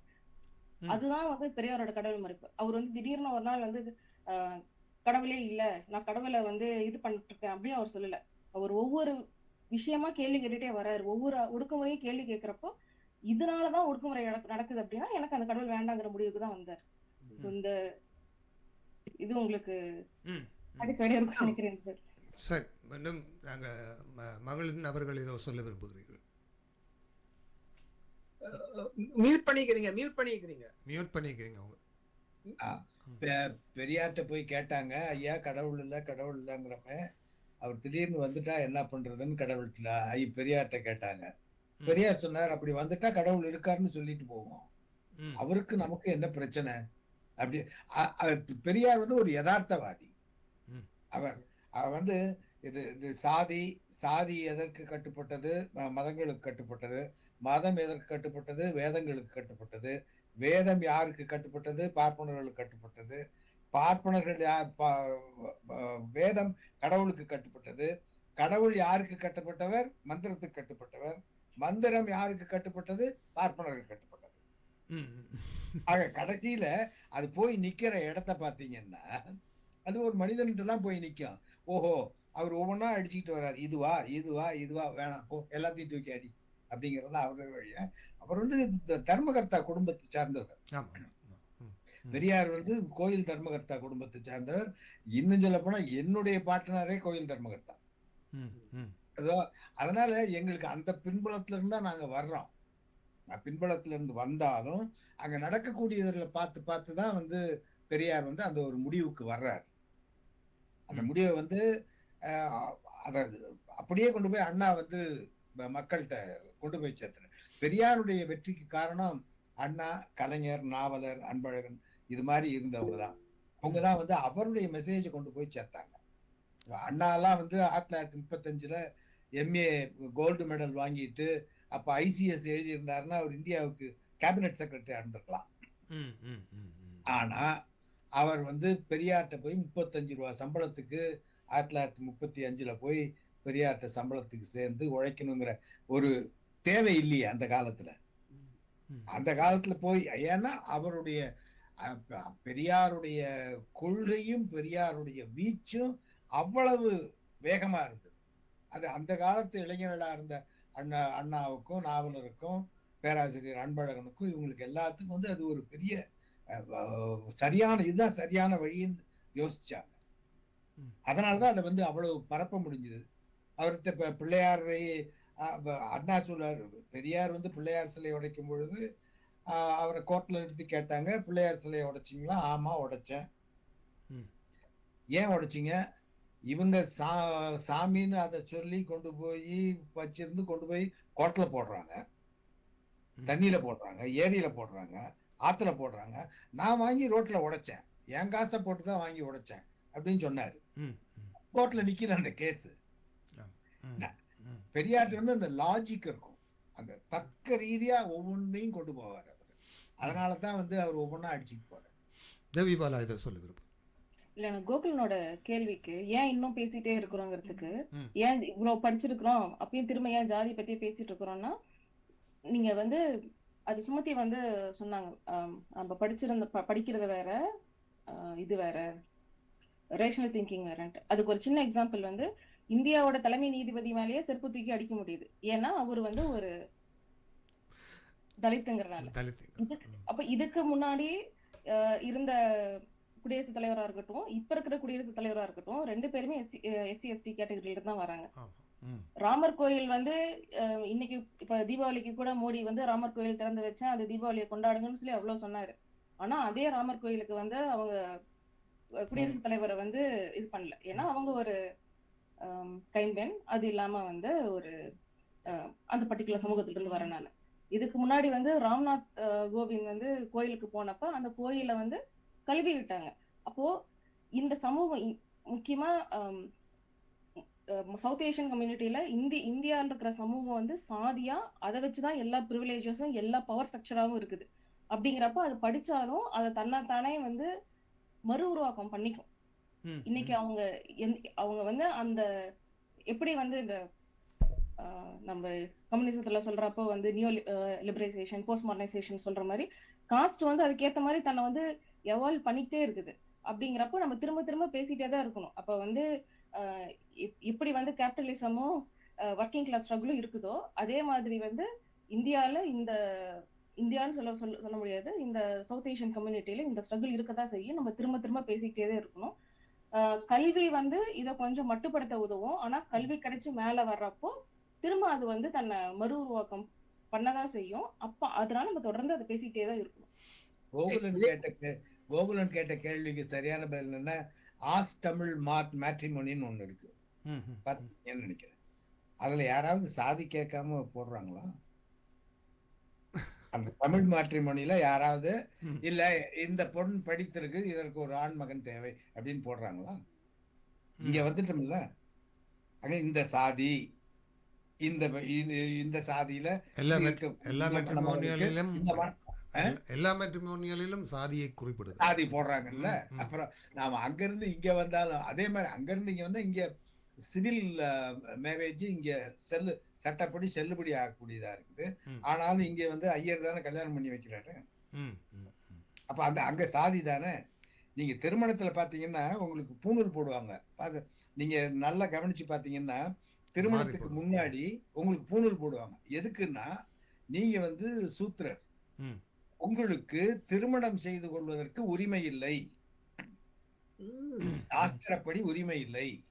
ஆகவே உங்களை இந்த நேரத்திற்கு பூணூலை போட்டு ம். பார்ப்பனராக்கி உங்களுக்கு நாங்கள் திருமணம் செய்து வைக்கிறோம். இதுதான் அந்த அந்த அந்த பூணூல் போடுறதனுடைய தத்துவம், அதனுடைய உண்மை இதுதான். அதுக்கு மேல அந்த மந்திரத்துக்கு பேரு பாணிக்கிரக மந்திரம்னு சொல்லுவாங்க. அந்த மந்திரத்தை தமிழ்ல சொன்னா அந்த பொண்ணுக்கு ஐயர் தலையில கல்லு தூக்கி போட்டு கொன்னுடும். ம். அவ்வளவு அதை இப்ப சொல்ல முடியாது. அது அந்த அளவுக்கு வந்து அந்த பெண்ணை வந்து கேவலப்படுத்தி தான் அந்த திருமணம் நடக்கும். நீ இப்படி இருந்தா அப்படி இருந்தா இப்படி இருந்தான்னு அதை சொன்னாக்கா அது சரியா இருக்காது. அந்த அந்த அளவிற்கு வேதங்களை வந்து எழுதி வச்சிருக்காங்க, நம்மளை தாழ்த்தி வச்சிருக்காங்க. அதை நாம தான் படிச்சு இங்க வந்துட்டோமே, இங்கேயே அந்த மந்திரத்தை அதே மந்திரத்தை தானே பிராமணர்கள் தங்கள் பெண்களுக்கும் சொல்லுகிறார்களா, அல்லது அவர்களுக்கு அவர்கள் பாணிக்கிரகம் செய்வது இல்லையா? யாருக்கு? பிராமணர்களுக்கு. பிராமண திருமணங்கள்ல அவர்கள் அதை சொல்வது இல்லையா, அல்லது அவங்க சொல்லுவாங்க. அதே அதே நிலைமையில் தான் தங்கள் பெண்களையும் உட்படுத்தி தான் திருமணம் செய்து கொள்கிறார்கள், அப்படியா? ஆமா ஆமா, அவங்க தானே கன்னிகா தானம்னு சொல்றது. அவங்க கல்யாணம்னு சொல்ல மாட்டாங்க, திருமணம்னு சொல்ல மாட்டாங்க. இந்த வரனுக்கு இந்த பெண்ணை கன்னிகாதானம் செய்வதாக நிச்சயித்து. நீங்க தானம் கொடுக்கறது பொருளை கொடுக்கலாம், பொண்ணை கொடுக்க முடியுமா தானமா? அதுதானே அந்த மதத்தினுடைய, மதத்துல வந்து பெண்ணை இழிவுபடுத்துவது என்பது தானமாக கொடுப்பது. அப்படின்னா நீங்க ரஷ்யாவில் அந்த காலத்துல ரஷ்ய வரலாற்றை படிச்சீங்கன்னா கல்யாணம் பண்ணி கொடுத்து அந்த பொண்ணை அனுப்புற பொழுது ஒரு சவுக்கு கொடுத்து அனுப்புவாங்களாம், அந்த பொண்ணு தப்பு பொண்ணை அடிக்கிறதுக்கு. உலகம் மொத்தம் இருந்திருக்கு இது, ஒவ்வொரு இடத்துலயும் இருந்திருக்கு. இன்னும் நம்ம இன்ஃப்ளூயன்ஸே வந்து மத்திய கிழக்கு ஆசியால இருந்து வந்தது தானே. அதனால வந்து இந்த மாதிரி தானம், கன்னிகா தானம் செய்து கொடுப்பதாக பெரியவர்களால் நிச்சயத்தபடி இஷ்டமுத்திர பந்துக்கள் வரணும்னு தான் அந்த காலத்துல கல்யாண பத்திரிகை அடிச்சாங்க. ஆனால் அண்மையில் ஒரு காலத்துக்கு முன்னர் ஒரு உயர்ந்த ஜாதி, அதாவது பஞ்சாபிலே உயர்ந்த ஜாதி பெண் ஒருவரை சந்தித்த போது அவரிடம் நான் இந்த விவாதத்தை வைத்த போது அவர் ரொம்ப கோவப்பட்டு சொன்னார், எங்களுக்கு இருக்கக்கூடிய ரைட்ஸுகள், அதாவது நாங்கள் எவ்வளவு கெட்டித்தனங்களாக பரீட்சைகளிலே பாஸ் பண்ணினாலும் எங்களுக்கு அதற்குரிய உத்தியோகங்கள் கொடுக்கிறார்கள் இல்லை, அதற்குரிய என்ன சொல்ல உயர்ந்த உத்தியோகங்கள் எங்களுக்கு கிடைப்பதில்லை. ஏனென்றால் இந்த இட ஒதுக்கீடு காரணமாக எங்களுடைய ரைட்ஸ் எல்லாவற்றையும் ஏனைய ஜாதிக்காரர்கள் எல்லோரும் பறித்து விட்டார்கள். நாங்கள் எப்படி இதை அனுமதிப்பது? அப்படியானால் நாங்கள் தொடர்ச்சியாக எவ்வளவு கஷ்டங்களை நாங்கள் படுகிறோம், நாங்களும் இந்த வாய்ப்புகள் எல்லாம் கிடைக்காமல் தான் நானே இங்கு வந்தேன் என்று ரொம்ப கோவப்பட்டார் என்னிடம். அது மட்டும் இல்லாமல் எனக்கு எதிராக மேனேஜ்மெண்ட்டில் கம்ப்ளைண்டும் பண்ணினார். அது என்ன காரணம்னு கேட்டீங்கன்னா, அவங்க உயர்ந்த சாதியா இருக்கலாம். இப்போ பஞ்சாப்லன்னு எடுத்துட்டா அங்க வந்து இடஒதுக்கீடு வந்து 45 விழுக்காடு தான். இப்போ விபி சிங் பிரதமரானதற்கு பிறகு 27% வந்து அகில உலக மண்டல் கமிஷன் பரிந்துரையின்படி இந்தியா முழுக்க பிற்பட்ட வகுப்பினருக்கு கொடுத்தாங்க. ஷெட்யூல் காஸ்டுக்கு 18% இருக்கு. ஆக 45%. மீதி 55% ஓபன் காம்படிஷன். அதாவது அவர்களுடைய ஏமாற்றுத்தனத்தையும் அவர்கள் பொய்யும் புரட்டும் எப்படி சொல்லுவாங்கிறதுக்கு இது ஒரு எடுத்துக்காட்டு. நீ தான் புத்திசாலியாச்சே, உனக்கு தான் தலையில 4 மூளை இருக்குது, நீ தான் நிறைய மார்க் வாங்குறிய, படிக்கிறிய, அந்த 55 நீ எடுத்துட்டு போ. புரியுதா உங்களுக்கு? மீதி 55% ஓபன் காம்படிஷன்ல இவங்களுக்கு எப்படி போட்டி இல்லையே. நீங்க தான் நம்பர் 1 மார்க் வாங்குறீங்க. அப்ப 100ல 90, 100ல இருந்து 99, 98, 97 எல்லாம் நீங்க எடுத்துட்டு போக வேண்டியது தானே. இதெல்லாம் யாரையும் ஏமாற்றுவதற்கும் பொய்யும் புரட்டும் சொல்றது. நீங்க யோசிச்சு பாத்தீங்கன்னா 55% ஒன்னால எடுக்க முடியல, இவன் எடுக்கிற 27%லயும் அவனுக்கு இருக்கிற 18%, தாழ்த்தப்பட்டவர்களுக்கு இருக்கக்கூடிய 18%ல அது நிரம்புறதே இல்லை. அதுல 6-7%, 8%க்கு மேல அதுல வந்து ஆட்கள் கிடைக்காம அதுல வந்து ஃபில்அப் பண்றதே. இதுதான் உண்மையான நிலைமை. ஆக இந்த உயர்ந்த சாதிக்காரர்களுக்கு இப்போ ஒரு சட்டம் இந்தியாவில் கொண்டு வந்திருக்காங்க, ஈக்கனாமிக்கலி வீக்கர் செக்ஷன். என்ன தெரியுங்களா அளவு? வருஷத்துக்கு 8 லட்சம் ரூபாய் சம்பளம் இருந்தா அவங்க வந்து வீக்கர் செக்ஷனா? எப்படி இருக்கு? 8 லட்சம் இது வந்து இப்ப மோடி அரசாங்கத்தால போடப்பட்ட சட்டம். சரி, இப்ப இந்த இத்தனை பிரச்சனைகள் இந்தியா போன்ற நாடுகளிலே, ஏசியா நாடுகளில் இருக்கிறது என்றாலும் இப்போது நீங்கள் மெல்பர்னில் விவாதிக்க போகிற தலைப்புகள் எந்தளவு தூரம் தமிழ் அல்லது ஆஸ்திரேலியாவிலே வாழுகிற இந்த காஸ்ட் பிரச்சனையை எதிர்கொள்பவர்களுக்கு அதில் என்னென்ன விதமான நீங்கள் பரிந்துரைகளை வைக்கப் போகிறீர்கள், எப்படியான விஷயங்களை செய்ய வேண்டும் என்பது தொடர்பான தீர்மானங்கள் எதுவும் நிறைவேற்றப்படுமா உங்கள் கூட்ட முடிவுகளிலே, அல்லது தீர்மானங்கள் நிறைவேற்றப்படும்? அந்த தீர்மானங்களை நிறைவேற்றி நாங்கள் ஒரு ஒன்றிய அரசுக்கு, பெடரல் அரசுக்கு நாங்கள் அதை சமர்ப்பிப்போம். இந்த ஏற்கனவே மனித உரிமைகள் ஆணையம் செய்திருக்கக்கூடிய அந்த பரிந்துரையை எல்லா மாநிலங்களும் சட்டமாக்கணும் அப்படிங்கிறது எங்களுடைய நோக்கம். அதை வந்து மாநாட்டில் வந்து நிறைவா வந்து அது ஒரே ஒரு தீர்மானமா நாங்கள் போடுறதுக்கு இருக்கிறோம். அந்த தீர்மானத்தை போட்டு நிறைவேற்றி அரசாங்கத்துக்கு அனுப்புவோம். வேறு ஏதாவது கேள்விகள் அவர்களிடம்? பல விடயங்கள் கதைத்துள்ளோம். நாம் சில வேளைகளில் வட இந்தியாவின் பிரச்சனைகளை கூட கதைக்கின்றோம். வட இந்தியாவில் ஜாதி பிரச்சனை கூட இருப்பதென்று காரணம் அங்கு கல்வி அறிவும் குறைந்தவர்கள் அங்கே, அதனால்தான் அந்த பிரச்சனை இருக்கின்றது. தென் மாநிலங்கள் போல், இலங்கை போல் கல்வி அறிவு அங்கு கூட வந்தால், அவர்களின் கல்வி அறிவு கூட வந்தால் இதில் உள்ள தாக்கங்கள் கணிசமாக குறையும். ஏனென்று சொன்னால் உங்களுக்கு தெரியும், இப்ப கேரளாவில் வன்மமாக மேலாடை அணிய வேண்டாம் என்று சொல்வது ஒரு காட்டு மிராண்டித்தனம். அந்த காட்டு மிராண்டித்தனமான குணங்களிலிருந்து படித்து ஒரு சமுதாயத்தின் அடுத்த கட்டத்துக்கு வரும்போது மனிதர்கள் மாற்றங்களை சந்திப்பார்கள். இப்பொழுது நாங்கள் பார்த்தோம் என்று சொன்னால் சில விடயங்களை நாங்கள் அலசி ஆராய்ந்தால்தான் அதற்கான முடிவுகளை எடுப்பதும் இலகுவாக இருக்கும். எங்கள் இடத்திலும் இருக்கிறார்கள். இப்ப யாழ்ப்பாணத்தில் சில கோயில்களுக்கு போனீர்கள் என்று சொன்னால் சில சாதிக்காரரை சுவாமி தூக்க விட மாட்டார்கள். அங்கு பார்த்தீர்கள் என்றால் மேல் ஜாதியாய் இருந்தாலும் படிப்பு அறிவு இல்லாதவர்கள் தான் அதில் மும்மரமாக நிற்பார்கள். இப்போ என்ஜினியரோ டாக்டரோ படித்தவனோ ப்ரொஃபஸரோ போய் கோயில்ல நீ சாமியை தூக்காது என்று அடம் பிடிக்க மாட்டான். அவன் தன் வாழ்ல வருவான், கும்பிடுவான், போயிடுவான். அங்க தோட்டம் செய்பவர்கள், அப்போ சாதாரண தொழில் செய்பவர்கள் தான் கோயிலில் நின்று சண்டிக்கட்டை மடித்து கட்டிவிட்டு அடிபிடிக்கி வருவார்கள்.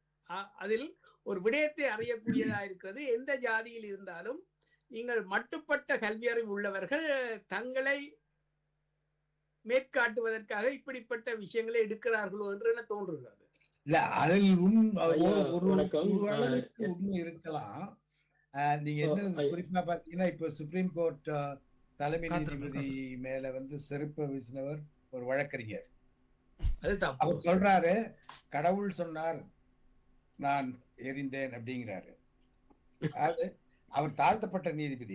அவர் வந்து தாழ்த்தப்பட்ட வகுப்பை சார்ந்த உச்ச நீதிமன்ற தலைமை நீதிபதி. அவர் மேல இவர் வந்து பார்ப்பனர். இவர் செருப்பு எரியறாருன்னா இது அந்த மதமான பேய் புடியாது இருக்க வேண்டும்னாரு பாருங்க வள்ளல் பெருமான். அந்த மாதிரி இந்த மதங்கிற பேய் பிடிச்சா அதை படிச்சவன் படிக்காதவன், ஆம்பளை பொம்பளை வித்தியாசமே கிடையாது. ஆனால் கணிசமாக குறைவு இந்த படித்தவர்கள். இப்ப இதெல்லாமே வந்து எனக்கு ஒரு மாற்று கருத்து இருக்கு. நான் இதை பத்தி பேசலாமா கொஞ்சம்? தொலைபேசியில் காத்திருக்கக்கூடிய நேரம் அவர் காத்திருக்கிறார் தொடர்ச்சியா. ஐயா வணக்கம், இது மீண்டும் கோகுலன். நன்றி. என்னுடைய கேள்விகளுக்கு என்னுடைய கேள்வி கிடையாது. இதை பொதுவாக பரவலாக இந்த சாதியவாதிகள் கேட்கும் கேள்வியை தான் முதலில் கேட்டேன். பட் இப்பொழுது ஒரு தோழர் ஒருவர் இப்பொழுது சொன்னார் இல்லையா, படித்தவர்கள் எல்லாம் சாதியை பார்ப்பது குறைவு என்று. அதில் எனக்கு மாற்று கருத்து உண்டு. ஏனென்று சொல்கின்றால், படிப்பறிவுக்கும் இந்த பகுத்தறிவுக்கும் என்னை கேட்டால் சம்பந்தம் இல்லை என்றுதான் சொல்லலாம். இப்ப சிட்னியிலே சாதிய வாட்ஸ்அப் குரூப்களை நடத்தி கொண்டு வருவர்கள் அனைவருமே PhD முடித்தவர்கள், டாக்டர் பட்டம் வாங்கியவர்கள். இன்று அவர் சொன்னார், இலங்கையிலும் தமிழ்நாட்டிலும் என்று சொன்னால் படித்தவர்கள் தான் அதிகமாக சாதியை இன்று தூக்கிப்படுத்திக் கொண்டிருக்கிறார்கள். ஏனென்றால் அவர் அந்த சாதியை தூக்கி பிடிப்பதால், அந்த மேம்பட்ட நிலையால், அவர்கள் அந்த ஆதிக்க மனப்பான்மையால் தொடர்ந்து அவர்களுக்கு ஒரு பெனிஃபிட், அவர்களுக்கு அதனால் பலன் கிடைத்துக் கொண்டே இருக்கிறது. அதனால் அதை தெரிந்தே அந்த சாதியை கடைபிடித்து வருகிறார்கள். இன்னும் சொல்ல போனால் படிக்காதவர்களுக்கு அவர்களுக்கு தகவல் தெரியாது. அவர்களை உட்கார வைத்து புரியும்படியாக எடுத்து சொன்னால் அவர்கள் கேட்டுக்கொள்ளக்கூடிய விரிந்த மனப்பான்மை கொண்டவர்களாகவே படிக்காதவர்கள் இருக்கிறார்கள். என்னுடைய அம்மா உட்பட அனைவருக்கும் புரியும்படி சொன்னால் அவர்கள் புரிந்து கொள்கிறார்கள். ஆனால் இந்த படித்தவர்கள் தான் தற்பொழுது சாதியை, குறிப்பாக சிட்னியில் நீங்கள் தேடி பார்த்தீர்கள் என்றால் சாதிய குழுக்களை யார் நடத்துகிறார்கள் என்றால் பெரிய பெரிய டாக்டர்கள் தான் இங்கே சாதிய குழுக்களை நடத்தி கொண்டிருக்கிறார்கள். அதனால் படித்தனால் சாதியை ஒழிந்துவிடும் என்று கிடையாது. இது ஒரு சுப்ரீமசி ஃபீலிங், உயர்வு தாழ்வு மனப்பான்மை. இந்த அதனால்தான் சனாதன கோட்பாடு என்பதே என்னது? நீ உயர்ந்தவன், நான் தாழ்ந்தவன்.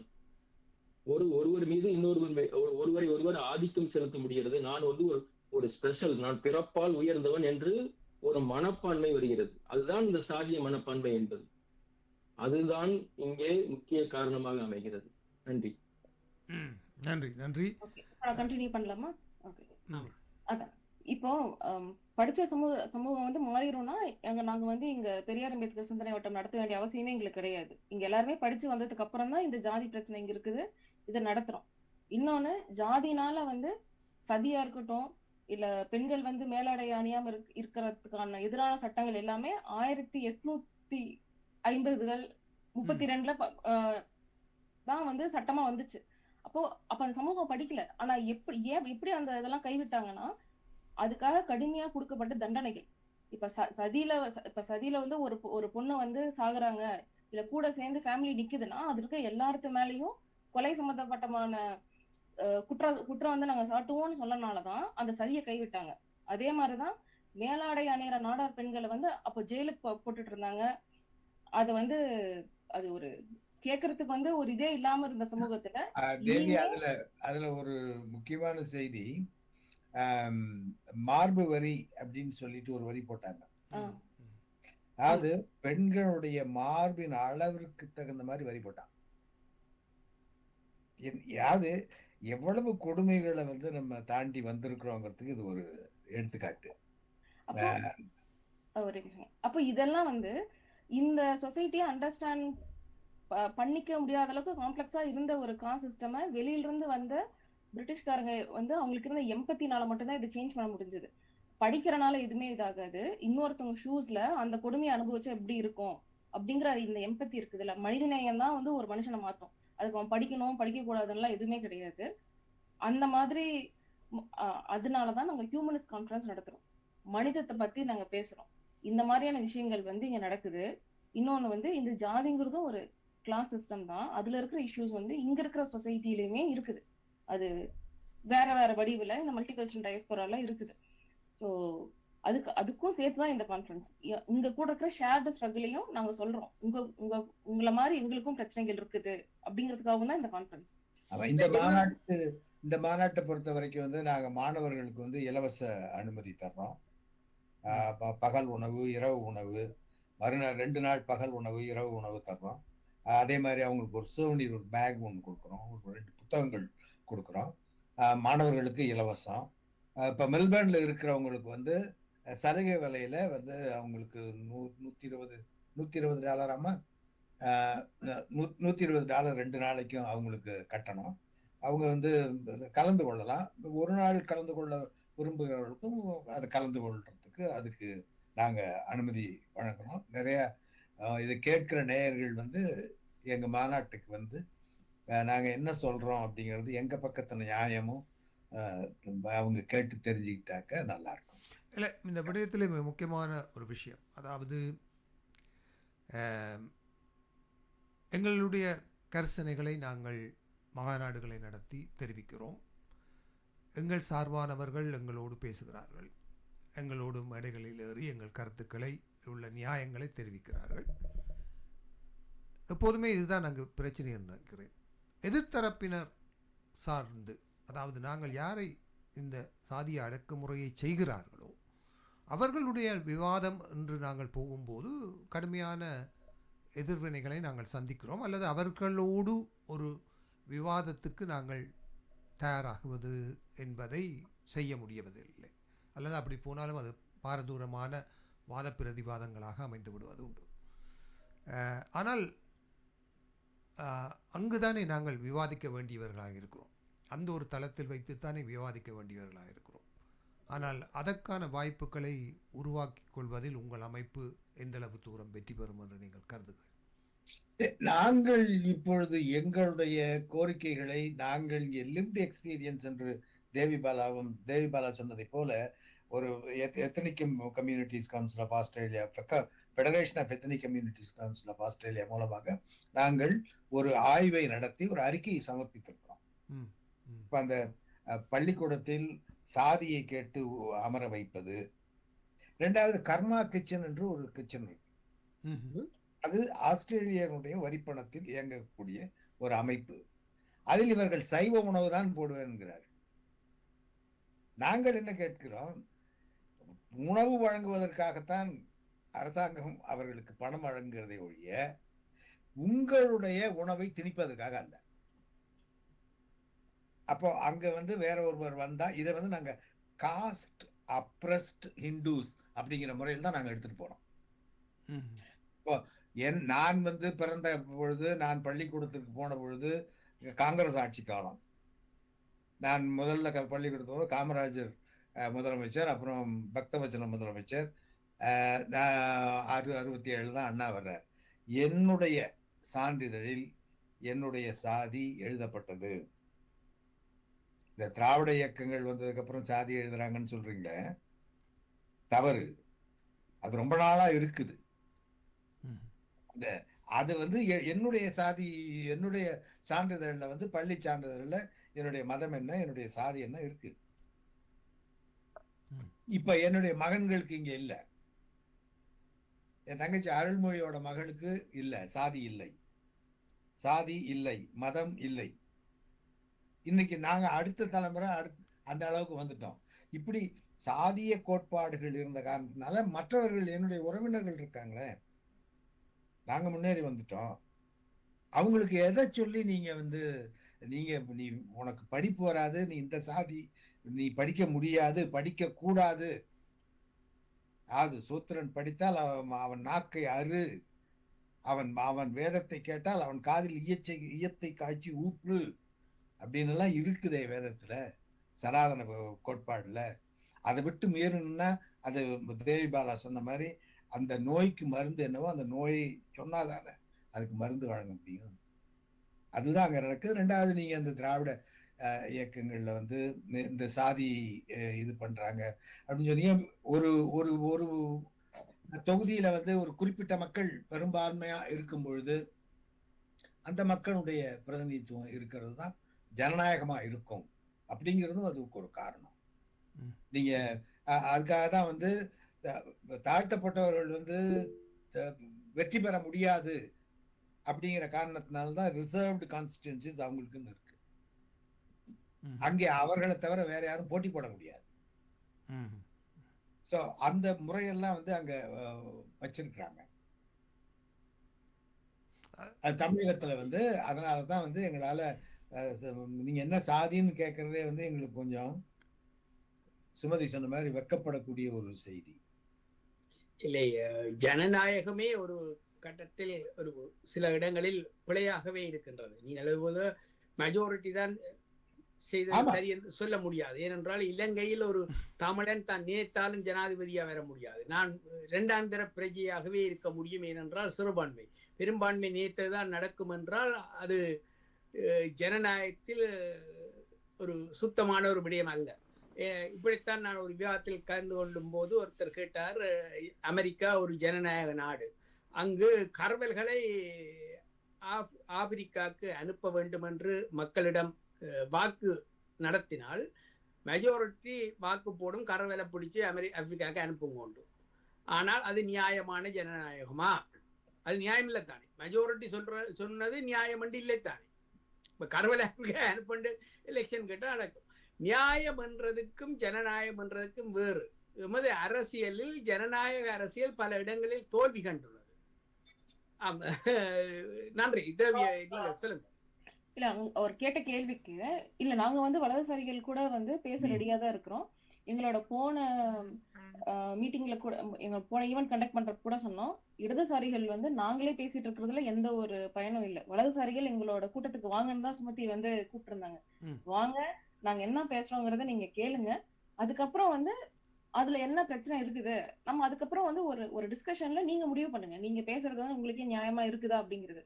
ஆனா இன்னொரு இதுலயும் ஒரு ஒரு வலதுசாரிகளே வந்து ஒரு குறிப்பிட்ட பர்சன்டேஜ்க்கு மேல அவங்களுக்கு தெரியும் அவங்க என்ன பண்றாங்கிறது தெரியும். ஆனா அவங்களோட ப்ரிவிலேஜஸ் அவங்க விட்டு தர ரெடியா இல்ல. இப்போ நீங்க வந்து இப்ப நாங்க எல்லாருமே பேசிட்டு இருக்கிறோம். இப்ப நீங்க போய் எங்க சமூகத்துல பாத்தீங்கன்னா எங்க எல்லாத்துக்குமே ஒரு சில ப்ரிவிலேஜஸ் இருக்கும். ஏன்னா சாதிங்கிறதே இட்ஸ் கிரேடட் இன்இக்வாலிட்டி.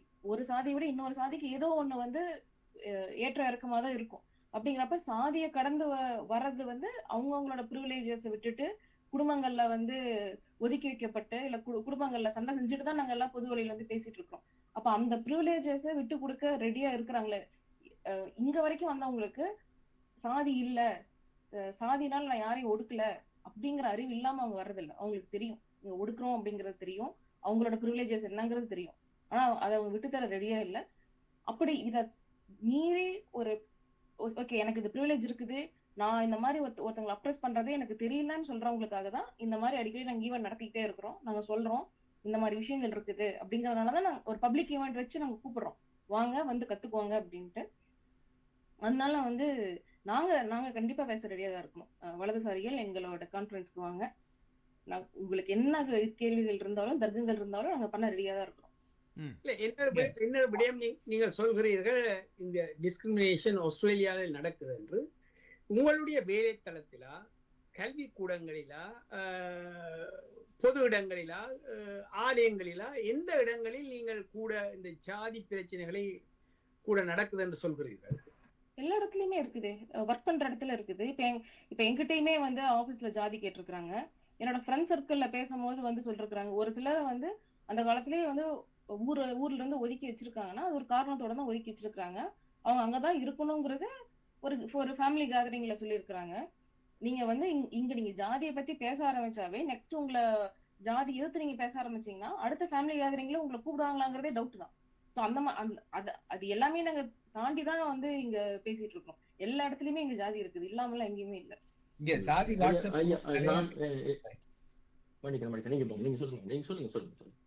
சாதி வாட்ஸ்அப் குரூப் நிறைய இருக்கு ஆஸ்திரேலியா.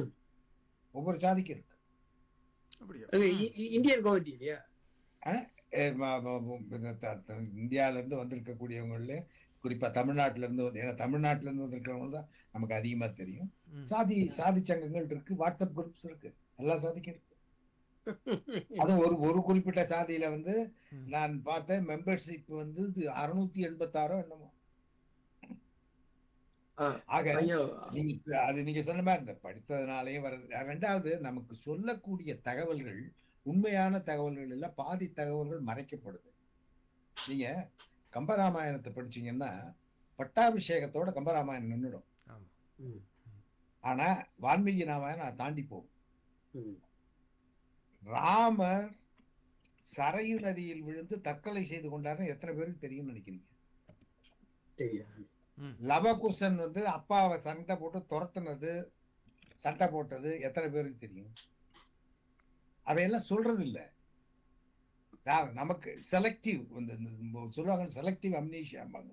அந்த மாதிரி எது நமக்கு வேணுமோ அவங்களுக்கு எது ஆதாரமோ அதை மட்டும் எடுத்துக்கொள்வாங்க.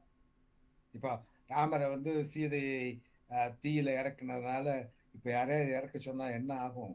ஆஸ்திரேலியால மிசோஜினிஸ்ட்னு சொல்லிட மாட்டாங்களா? அப்ப ராமரை மிசோஜினிஸ்ட்னு சொன்னா அது தவறாகுமா? வட இந்தியாவில் உடன்கட்டை ஏறும் முறையும் இருந்ததுதான். அதை கொண்டு வந்து அது எப்போ அது வந்து ரொம்ப கொடுமை. அது வந்து எல்லாம் நிறுத்தினாங்க. அதனாலதான் இங்க வந்து நாம இந்த சாதிய பாகுபாடுகள் இங்கேயும் வந்துட்டதுனால தான் நாங்க வந்து இதை நடத்த வேண்டியதா இருக்கு. இது ஒன்று. அதுதான் என்னுடைய கவலையான அல்லது ஒரு கரிசனைக்குரிய விஷயமாக நான் பார்க்கிறேன். அதாவது ஒரு இந்திய சமுதாயம் இந்திய உபகண்டத்திலிருந்து இங்கு மைக்ரேட் பண்ணி வரும்போது அவர்களால் ஏன் இந்த இன்று ஆஸ்திரேலியன் அப்ரைசிங்கில் பேசப்படுகிற விடயமான ஆஸ்திரேலியன் வேல்யூஸை ஏன் அவர்களால் அடாப்ட் பண்ண முடியாமல் இங்கும் வந்து சாதிய வாட்ஸ்அப் குரூப்களும் சாதிய அமைப்புகளும் சாதியத்துக்கு எதிரான போராட்டங்களும் என்ற ஒரு சகதிக்குள் இந்திய சமுதாயம் விழுந்து கொண்டு இருக்கிறது என்ற ஒரு கேள்வி வருகிறது. அது இந்திய சமுதாயம் மட்டுமல்ல, தேவி சொன்னது போல் தெற்காசிய சமுதாயமே அப்படித்தான் இருக்கு. அதுல இந்திய சமுதாயம் வந்து ப்ராமினெண்டா தெரியுது வெளியில. அது அதற்கு காரணம் நீங்க பார்த்திருப்பீங்களா, பாரிஸ்ல நடு ரோட்ல 1000 தேங்காய் உடைச்சது. ஆமா, அது இலங்கை சமுதாயம். அதனால நாங்க தெற்காசிய சமுதாயம் நாங்க சொல்லிடுறோம். அது அனுமதி எடுத்து செய்கிறார்கள். நீங்கள் தெரிவை மறுத்து செய்யும் அது நீங்க அனுமதி எடுத்தே செய்யுங்க, நான் ஒன்னும் சொல்லல. அங்கே இருக்கக்கூடியவர்களில் முரடர்கள் இருப்பார்களா இல்லையா? அங்கே இருக்கக்கூடியவர்கள் நிறவெறி கொண்டவர்கள் இருப்பார்களா இல்லையா? நாம் சாதி வெறியை வைத்திருப்பதை போல அவர்கள் மற்றவர்கள் மீது நிறவெறியோ அல்லது மற்ற இனவெறியோ கொண்டவர்கள் இருப்பார்களா இல்லையா? when you are in Rome, be a Roman.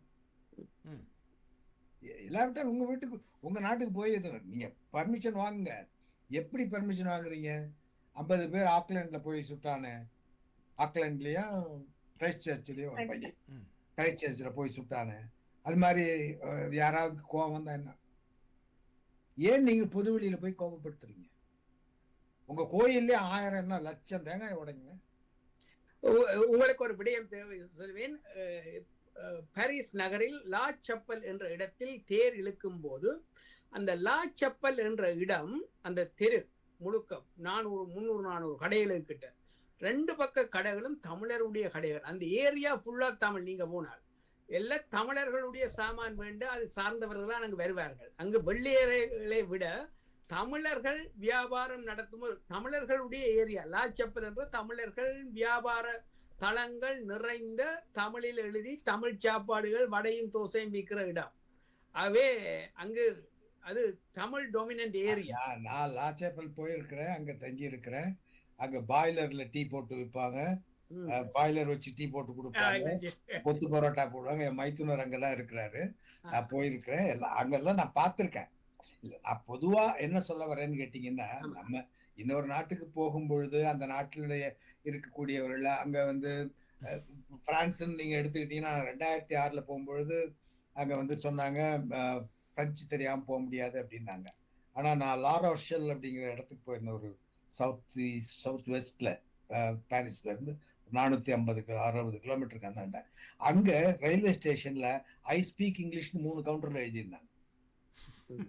பாரிஸ்ல இல்ல. பிரெஞ்சுக்காரர்கள் இப்படிப்பட்டவர்கள் அப்படிப்பட்டவர்கள்லாம் அங்க போனா ஐ ஸ்பீக் இங்கிலீஷ்னு 3 கவுண்டர்ல எழுதி வச்சிருக்காங்க. அதே போல எல்லாரும் மாறுறாங்க. மாறும் பொழுது என்னுடைய கவலை என்னன்னு கேட்டீங்கன்னா, நான் என்னுடைய நக்கீரன் இன்டர்வியூல கூட சொல்லியிருந்தேன், ஒரு கூட்டம் இருக்கிற இடத்துல ஒரு பாம்பை ஒருத்தன் விட்டான்னா மொத்த கூட்டமும் கலைஞ்சிரும். அந்த பாம்பை ஒருத்தன் தான் விடுறான். அவனால சிதறி ஓடுறவன் இப்ப கரூர்ல நசுங்கி செத்த மாதிரி சிதறி ஓடக்கூடியவர்கள் அப்பாவிகள். இந்த குற்றங்கள் எல்லாம் இங்க செய்யக்கூடியவர்கள் ஒரு சிலர் தான். ஆனா அவர்களால் பாதிக்கப்படக்கூடியவர்கள் மிக பலர். அதனாலதான் இதை எதிர்த்து நாங்க செயல்பட வேண்டும். தேவையே அதனாலதான் வந்திருக்கு. நான் 95ல இருந்து இங்க இருக்கிறேன். நான் வந்த பொழுது இருந்த ஆஸ்திரேலியா அல்ல இது. நீங்களே சொன்னதை போல இப்ப பார்த்தா பார்க்கிற பார்வையாளர்கள் நமக்கு தெரியுது யார் நம்மள வெறுப்போட பாக்குறாங்கன்னு. இந்திய சமுதாயத்தில், நீங்க தமிழ்நாடு சமுதாயத்தில் சாதிக்கேற்ற வாட்ஸ்அப் குரூப் என்றெல்லாம் சொன்னீர்கள், சங்கங்கள் என்றெல்லாம். இலங்கை சமுதாயத்தில் நாம் இதுவரை நான் கேள்விப்படவில்லை. அப்படி ஐயா வணக்கம். நான் இப்ப இந்த குறுக்கிட்டு நினைக்கிறேன்னா, இப்ப இன்னொரு ஐயா பேசுறாரு இல்லையா, அவர் எந்த ஊர்ல இருந்து பேசுறாரு? அவர் சிட்னில இருக்காரா? எந்த நாட்டுல இருக்காரு அவரு? யாரு சொல்றீங்க? மன்னிக்கணும், இன்னும் இப்ப தேவிபாலா இருக்காங்க, சுமதி இருக்காங்க, அழகனையா, இவரு நம்ம அண்ணாமலையான் இருக்காங்க, இன்னொரு தோழர் இருக்காரு இல்லையா, சேகர் மெல்பர்ன்ல இருந்து கேட்கிறேன். மெல்பர்ன்ல இருந்து கதைக்கிறீங்க. ஓகே. அவர் என்ன சொல்றது, அவர் கேட்கிற கேள்வியெல்லாம் விசித்திரமா இருக்கு. நான் கொஞ்சம் வெளிப்படையா சொல்றேன். அவர் இந்தியாவில மட்டும் சாதி கிடையாது. இன்னும் சொல்ல போனா இந்தியால இருந்து தமிழர்கள் வெளிநாட்டுக்கு வரும்போது ஓரளவுக்கு தளர்ந்துதான் அந்த சாதியை பயன்படுத்துறாங்க. ஆனா இலங்கை தமிழர்கள், நான் சிட்னியிலும் பார்த்திருக்கிறேன், மெல்பர்ன்லயும் பார்த்திருக்கேன், சாதியில் மூடி திளைத்திருக்கிறார்கள். நான் ஒரு எல்லாருக்கும் அது இருக்கு. ஆமா, நான் என்ன சொல்றேன், அதாவது இது ஒரு குறிப்பிட்ட சமூகம். அவர் தேவிபாலா சொல்றதுக்குள்ள ஒட்டுமொத்த சவுத் ஆசியன் கம்யூனிட்டிலையும் இது ஒரு மிகப்பெரிய பிரச்சனையா இருக்கு. சரி, அது ஒண்ணு நான் அவருக்கு சொல்லிக்கிறேன். ரெண்டாவது என்னன்னா, நாம் இப்ப ஒரு 2-3 கேள்வி தாண்டி வந்துட்டோம். முதல் கேள்விக்கு போறேன். ஏன் இந்த ஹியூமனிஸ்ட் கான்ஃபரன்ஸ் நம்ம நடத்தணும் அப்படிங்கிறதுக்கு நான் என்னோட பார்வையை சொல்றேன். ஏன் இது முக்கியம், நம்ம இங்க நடத்தணும் அப்படின்னு சொல்லி பாத்தீங்க அப்படின்னா, எல்லா நிகழ்ச்சிகளுமே பாத்தீங்கன்னா ஒரு டிவோஷன் சார்ந்த நிகழ்ச்சிகளாவே இருக்கு. சிட்னிலையும் சரி, மெல்பர்னும் சரி, ஆஸ்திரேலியாலையும் சரி, எல்லாமே இந்த கோவில்கள் இல்லாட்டா இந்த சங்கங்கள் நடத்துறது எல்லாம் பாத்தீங்கன்னா ஒரு மாதிரி டிவோஷன் இல்ல என்டர்டைன்மெண்ட் சார்ந்த நிகழ்ச்சிகளாவே இருக்கு. அதனால தமிழர்களையும் சரி, இந்தியர்களையும் சரி, இந்த சவுத் ஏசியன் மக்களையே இங்க உள்ள ஆட்கள் எப்படி பாக்குறாங்கன்னா, ஒரு சிம்பாலிக் ஆட்களா பாக்குறாங்க. ஒரு சேலை கட்டிக்கிட்டு, ஒரு வேட்டி கட்டிக்கிட்டு, ஒரு துணிரை போட்டு, ஒரு மாலையை போட்டு, ஒரு துண்டை போட்டு, ஒரு தலப்பாயை கட்டி விட்டு அப்படின்னா இவங்களுக்கு முடிஞ்சு போச்சு அப்படின்னு பாக்குறாங்க. நம்மள ஒரு இன்டெலெக்சுவல் லெவல்ல தூக்கிட்டு வர்றதுக்கு இங்க ஈவெண்ட்ஸ் கிடையாது. அறிவு சார்ந்த சமூகமாக நம்மளை பார்ப்பதற்கு ஏதாவது ஈவெண்ட் இருக்கான்னு கேட்டீங்கன்னா கிடையாது. பிசினஸ் ஈவெண்ட்ஸ் இருக்கலாம். அது மாதிரி இந்த ஹியூமனிஸ்ட் கான்ஃபரன்ஸ் என்னன்னா, நம்ம தமிழர்களை ஒரு அறிவு சார்ந்த தளத்தில், அறிவு சார்ந்த கருத்தியலில் நம்மை கொண்டு வருவதற்கு இது போன்ற நிகழ்வுகள் நம்மளுக்கு உறுதுணையாக இருக்கும். அடுத்து இன்னொரு கேள்வி கேட்டாங்க, ஏன் இந்தியர்கள், இவர் நெறியாளர் கேட்டார், ஏன் இந்தியர்கள் இங்க வரும்போது இதை போய் ஏன் தூக்கிட்டு வர்றாங்க அப்படி சொல்லி. இந்தியர்கள் மட்டும் இல்ல, எல்லாரும் தூக்கிட்டு வர்றாங்க. இதனால அவங்களுக்கு என்னன்னா, இது ஒரு குழு மனப்பான்மை.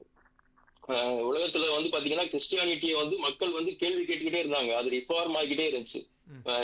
இஸ்லாத்தை கேள்வி கேட்டுட்டே இருந்தாங்க, அது ரிஃபார்ம் ஆகிட்டே இருந்துச்சு. சரி, ஒரு காலத்துல உலகம் தட்டைன்னு சொன்ன கிறிஸ்டியானிட்டி உலகம் உருண்டைன்னு ஒத்துக்குது. ஆனால் இந்து மதமோ, இந்த சனாதன தர்மமோ, இந்த சைவ கோட்பாடுகளோ, இந்த வைணவ கோட்பாடுகளோ தன்னை புதுப்பித்துக் கொள்ளவே இல்லை. இன்னும் தன்னை 2000 வருடங்களுக்கு முந்தைய ஒரு பழமையான இதுதான் நாங்கள் அப்படி என்று அந்த பழமைவாதத்தையே பேசிக் கொண்டிருப்பதுதான் இங்க பிரச்சனை. அந்த பழமைவாதத்தினால் ஒரு குறிப்பிட்ட, அதே நேரத்துல இன்னொரு விஷயத்தை நீங்க புரிஞ்சுக்கணும். புதுப்பித்துக் கொண்டார்கள், புதுப்பித்தவர்கள் வந்தார்கள். வடலூர் வள்ளல் பெருமான் அதை புதுப்பிச்சாரு, அவரை எரிச்சு கொண்டுட்டாங்க. கோடையிலே இளைப்பாரி கொள்ளும் வகை கிடைத்த குளிர் தருவே, தரு நிழலே நிழல் கணிந்த கனியே, ஓடையிலே ஓடுகின்ற நறுஞ்சுவை தண்ணீரே, ஆடையிலே எனை மணந்த மணவாளான்னாரு திருப்புதுவில் வடங்கு நடத்தரசே. முதல்ல அவர் பாடிக்கிட்டு இருந்தா 6ஆம் திருமுறைக்கு வரும் பொழுது சுத்தமா மாறிடுறாரு. சாதியிலே, மதங்களிலே, சாத்திர சந்தடியிலே, கோத்திர சண்டையிலே, ஆதியிலே அபிமானி தலைகின்றி பித்துலகீர்னர் வந்தாங்க. அவங்களை அப்படியே அமுக்கிறது. பட்டினத்தார் வந்தார், சித்தர்கள் வந்தார்கள். படமாட கோயில் பகவர்க்கு ஒன்றியில் நடமாட கோயில் நம்பர்க்கு அது ஆகா, நடமாட கோயில் நம்பர்க்கு ஒன்றியில் படமாட கோயில் பகவர்க்கு அது ஆமை சொல்றாங்க. திருமூலர் வந்தாரு, எல்லாம் வந்தாங்க. ஆனாலும் இன்னைக்கு சுப்ரீம் கோர்ட் ஜட்ஜ் மேல செயற்படுத்தி போட்ட கதை தான். இதை கடவுள் எனக்கு கொடுத்திருக்கிறார். அங்கு கூட இந்த அடிப்படையாக இருக்கக்கூடிய ஒரு விஷயம், நாங்கள் திராவிட சிந்தனைகள் என்பதை நாங்கள் பெரியார் காலத்திலிருந்து உருவாகுகிறோம். ஆனாலும் கூட கோவில்களிலே கூட்டங்களுக்கு குறைவில்லை.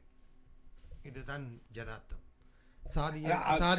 சாதியம் என்பது இருந்து கொண்டேதான் இருக்கும் என்ற ஒரு யதார்த்தத்துக்கூடாகத்தான் நாங்கள் வாழ வேண்டும், இந்துக்கள் வாழ வேண்டும் என்பதுதான், அல்லது இந்துவாக பிறந்த ஒருவர் வாழ வேண்டும் என்பதுதான் இங்கே இருக்கக்கூடிய பிரச்சனையாக இருக்கிறது. அதாவது நான் இங்கே தூக்கி கொண்டு வந்து விட்டோம் என்று சொன்னதை இந்த நேயர் குறிப்பிட்டிருந்தார். எப்படி நாங்கள் ஒரு சமூக மாற்றத்தை விரும்புகிறோம், அதாவது உங்களுடைய இந்த இந்த இந்த இந்த ஜேர்னியை நான் நீண்ட காலமாக பார்க்கிறேன். அதாவது பெரியார் காலத்தில் இருந்த தமிழக சமுதாயத்தையும் இன்று வரை வளர்ந்து வட்ட இந்த 2025ஆம் ஆண்டு வரை அங்கிருக்கக்கூடிய ஷெட்யூல் காஸ்ட் போன்றவர்கள் எல்லோரும் எவ்வளவு தூரம் பிரச்சனைப்பட்டு தங்களை மேல்நிலைக்கு கொண்டு வந்தார்கள். இன்று நடிகர்கள் தனுஷ் கூட படிடா கல்விதான் உன்னோடு கூட வரும் உன்னை கொண்டு வரும் என்று சொல்லுகிற அந்த சிந்தனையை இந்த மக்கள் மத்தியிலே விதைத்த பெரியார் அண்ணா திராவிடக் கழக சிந்தனை என்பதை நாங்கள் புரிந்து கொள்கிறோம். ஆனாலும் கூட உள்ளளவிலே மனதளவிலே நாங்கள் எல்லோரும் அந்த சாதியம் என்றதுக்குள் இருக்கத்தான் விரும்புகிறோமே தவிர அதை உடைத்து கொண்டு ஒரு ஒரு ஒரு மேற்கத்திய சமூகம் போல மாறுவதற்கான எந்த விதமான செயற்திட்டமும் எங்களிடம் இல்லை. நாங்கள் என்ன செய்கிறோம் என்றால் ஏதோ ஒரு வகையில் சாதி இல்லை இல்லை என்று சொல்லிக்கொண்டு சாதியை வைத்துக் கொண்டு இருக்க விரும்புகிறோம். இதை நாங்கள் உடைத்துக்கொண்டு வெளியிலே வருவதற்கான ஒரு ஜேர்னி எங்களிடம் இல்லை. சாதியை பேசுகிறோம், சாதியத்தை ஒழிக்க வேண்டும் என்று சொல்கிறோம், சாப்பாட்டில் பேதம் பார்க்காதே என்று சொல்லுகிறோம், இதைத்தான் சாப்பிடு என்று திணிக்காதே என்று சொல்லுகிறோம். ஆனால் அதை செய்வதற்கான விரும்புகிற அந்த அந்த பக்கத்தில் இருக்கிறவர்களும் நாங்களும் சேர்ந்து செய்வதற்கான ஒரு வேலை திட்டம் அல்லது ஒரு சமூக மாற்றத்துக்கான ஒரு ஒரு ஒரு போக்கு, ஒரு அலை, ஒரு ஒரு ஒரு ரஷ்ய புரட்சி மாதிரியோ ஒரு சீன புரட்சி மாதிரியோ செய்வதற்கு தமிழ் இந்து சமுதாயம் தயாராக இல்லை. அது வந்தது, தமிழீழத்தில் வந்தது. உங்களுடைய போர்க்காலத்திலே அங்கே உங்களுடைய சாதிகள்லாம் அடித்து நொறுக்கப்பட்டன. அது நடந்தது அங்கே. அதாவது அதை போல ஒரு புரட்சி வந்தால் வரும். தமிழகத்தை நாங்கள் மையமாக வைத்து பார்த்தாலும் கூட அதன் அதன் அத்தனை மூலக்கூறுகளும், அதாவது பிரபலமான அரசியலாக இருக்கட்டும், சினிமாவாக இருக்கட்டும், பொருளாதார மையங்களாக இருக்கட்டும், பேச்சு பட்டிமன்றங்களாக இருக்கட்டும், சொற்பொழிவுகளாக இருக்கட்டும், எல்லாமே அடிப்படையில் அந்த சாதிய கட்டுப்பாட்டுக்குள் இருக்கக்கூடிய விஷயங்களை வைத்து பேசுகின்ற ஒரு ஒரு தளங்களாக மட்டுமே இருக்கிறது. அங்கே இருக்கக்கூடிய கம்யூனிஸ்டுகளால் வெற்றி பெற முடியவில்லை, அங்கே இருக்கக்கூடிய இடதுசாரிகளால் மாற்றங்களை கொண்டு வர முடியவில்லை. ஏனென்றால் அவர்களும் நீ ஷெட்யூல் காஸ்ட், அதனால் தான் நீ இடதுசாரியம் பேசுகிறாய். இது இது இது இந்த இந்த இந்த சிந்தனைக்குள் இருந்து எங்களால் தரைத்துக் கொண்டு வெளியே வருவதற்கு உங்களிடம் எந்தவித ஆற்றலும் இல்லை. இல்ல ஐயா, நான் இதுக்கு பதில் சொல்ல விரும்புகிறேன். இது ஏற்கனவே நாங்கள் தேவி என்னமோ சொல்ல வர்றாங்க. சொல்லுங்க சொல்லுங்க தேவி, சொல்லுங்க.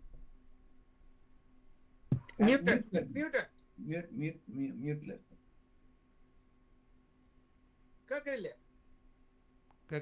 ஓகே, படிச்சு வெளியே வந்தவங்கள்ட்ட நம்ம இந்த கான்வர்சேஷனே நம்ம பண்றது இல்ல. நம்ம அதாவது வந்து இப்ப நீங்க கிராமத்து பக்கம் போய், முக்கியமா கிராமத்திலிருந்து வேலைக்காக வெளியே வந்துட்டு கிராமங்கள்ல போய் நீங்க பேசி பாத்தீங்கன்னா, இன்னைக்கு அவங்க வந்து கொஞ்சம் ரிலாக்ஸ் பண்ண ரெடியா இருக்கிறாங்க. ஏன்னா குழந்தைகள் வந்து அங்க இல்ல. அப்படிங்கிறப்போ அங்க இருக்கிறவங்க கூட ஒன்னா இருக்க வேண்டிய இடத்துக்கு அவங்க மூவ் ஆயிட்டாங்க. நான் ஊருக்கு நான் போன டைம் போயிருந்தப்போ ஒரு எங்க அப்பாவும் மாமாவும் ஒரு கான்வர்சேஷன் பேசிட்டு இருக்காங்க. அப்ப வந்து அங்க இருக்கிற ஒரு இடைநிலை சாதிக்கும் ஒரு தாழ்த்தப்பட்ட ஜாதிக்கும் சண்டை வந்துருச்சு. அந்த இடைநிலை ஜாதிக்காரங்க தாழ்த்தப்பட்ட ஜாதி அடிச்சிட்டாங்க. அதுக்கு இவங்க 2 பேரும் என்ன பேசுறாங்கன்னா, இது தேவையில்லாத வேலை, அவங்க கோயிலுக்குள்ள வர்றாங்கன்னா அவங்க வரட்டும். ஏன்னா இன்னைக்கு வந்து அதான் அவங்க மட்டும்தான் அங்க இருக்கிறனால ஒருத்தர் டிபெண்ட் பண்ணி இருக்க வேண்டிய இடத்துக்கு வரப்போ அவங்க சொல்றாங்க, இல்ல அவங்கள போய் அடிச்சா அவன் பிசிஆர் ஆக்ட் போட தான் செய்வான், ஏன்னா அது அவன் உரிமை அப்படிங்கிற இடத்துக்கு. இப்ப நான் வந்து ஒரு 30 வருஷம் அங்க இருந்திருக்கிறேன். என்னால ஒரு 10 வருஷத்துக்கு முன்னாடி இந்த மாதிரி ஒரு கான்வர்சேஷன் நான் பார்த்தது இல்ல. ஆனா இந்த படிச்சு முடிச்சுட்டு வெளியே வராங்கல்ல, இதை படிச்சு முடிச்சுட்டு அவங்க ஒரு ஜாதியை தூக்கிக்கிட்டே வந்து வெளியே வந்திருப்பாங்க. இவங்க திரும்ப ஊருக்கு போறப்பதான் இவங்களுக்கு பிரச்சனையா இருக்குது. என்ன நம்ம 10 வருஷத்துக்கு முன்னாடி ஊர்ல எப்படி இருந்தோம், இன்னைக்கு என்ன வந்து எல்லாரும் பைக்ல வராங்க, அவனும் புல்லட் வச்சிருக்கான், நானும் புல்லட் வச்சிருக்கிறேன், எப்படி வந்து நானும் அவனும் ஈக்குவலா இருக்கலாம் அப்படிங்கிறது யாருக்கு இருக்குதுன்னா, இந்த ஊரை விட்டு வெளியே போயிட்டு என்னைக்கோ ஒரு நாளைக்கு போறாங்கல்ல, இவங்கதான் அதை வந்து ஃபியல் பண்றாங்க. அதே மாதிரி ஜாதி சங்கங்களை வந்து யார் என்கரேஜ் பண்றா அப்படின்னா, சென்னையில வந்து ஒரு கோடிக்கணக்கில் பிசினஸ் பண்றவங்க தான் காசை திருப்பி அனுப்பிச்சு அங்க குலதெய்வ கோயில்களா இருக்கட்டும், இல்ல வந்து அங்க நடக்கிற ஜாதி சங்க கூட்டங்களுக்கு யார் ஸ்பான்சர் பண்றா? இங்க இருந்து ஆஸ்திரேலியா மாதிரி, யூஎஸ் மாதிரி, யூகே மாதிரி கண்ட்ரீஸ்ல இருந்து போற காசுகள் தான். சென்னையில வந்து மில்லியனர்ஸா இருக்கிறவங்க காசுகள் தான். அப்போ இந்த இந்த படிச்ச கூட்டம்ங்கிறத கூட நான் ஒரு எப்படி சொல்லணும், இந்த டிகிரி ஹோல்டர்ஸ், இவங்க ஒரு degree holders, they are not educated. இந்த டிகிரி ஹோல்டர்ஸ் கிட்ட நம்ம பேசுறதே இல்ல. இந்த டிகிரி ஹோல்டர்ஸ் நம்ம மிஸ் பண்ணதுதான். நீங்க முன்னாடி சொன்னீங்க திராவிட எழுச்சி நடந்தும் ஏன் ஜாதி இருக்குது நீங்க சொன்னீங்கல்ல. இந்த திராவிட எழுச்சி நடந்தனாலதான் இடைநிலை ஜாதியில் இருக்கவங்களா இருக்கட்டும், ஒரு குறிப்பிட்ட அளவுக்கு தாழ்த்தப்பட்ட ஜாதியில் இருக்கவங்களா இருக்கட்டும், இவங்க மேல வந்தாங்க. அந்த மேல வந்தவங்கள்ட்ட இந்த திரும்ப அந்த கான்வர்சேஷனை நம்ம வச்சுக்கிட்டோமா, இயக்கங்கள் வந்து அது நான் எல்லா இயக்கங்களையும் தான் சொல்லுவேன். எல்லா இயக்கங்களும் என்ன அடிச்சாங்கன்னா படிச்சனால அவன் வந்து ஜாதி அடிப்படையிலே நான் சொல்லக்கூடிய ஒன்றுதான், கிறிஸ்தவம் அல்லது இஸ்லாம் ஜாதி இல்லாத மதம் என்று நாங்கள் சொல்லி அவற்றை ஏற்றுக்கொண்ட சமூகங்களுக்குள் நாங்கள் ஜாதியை வைத்திருக்கிறோம். இதில் இருந்து கொண்டுதான் நாங்கள் ஜாதியை ஒழிப்பதை பற்றியும் ஜாதி வேறுபாடு பார்க்காததை பற்றியும் பேச விரும்புகிறோம். அங்குதான் முரண்பாட்டை நான் காண்கிறேன். நாங்கள் சாப்பாட்டை நீ சாப்பிட வேண்டாம் என்று சொல்வதை முதன்மைப்படுத்துவ நாங்கள் ஜாதி இல்லாத கிறிஸ்தவத்திலும் ஜாதி இல்லாத இஸ்லாத்திலும் ஜாதி இல்லாத புத்த மதத்திலும் ஜாதியை வைத்துக்கொண்டு போகின்ற ஒரு மனப்பான்மை வைத்திருக்கக்கூடிய எங்களால் எப்படி மாற்றத்தை கொண்டு வர முடியும்? இங்க இருந்து அங்க போனாலும் நம்ம தான் விடுறது. ஆமா, நாம விடுறது இல்லை. அதைத்தான் நான் இங்கேயும் சொல்றேன். நாங்கள் அங்கிருந்து இங்க வந்தாலும் நாங்க விட மாட்டோம்.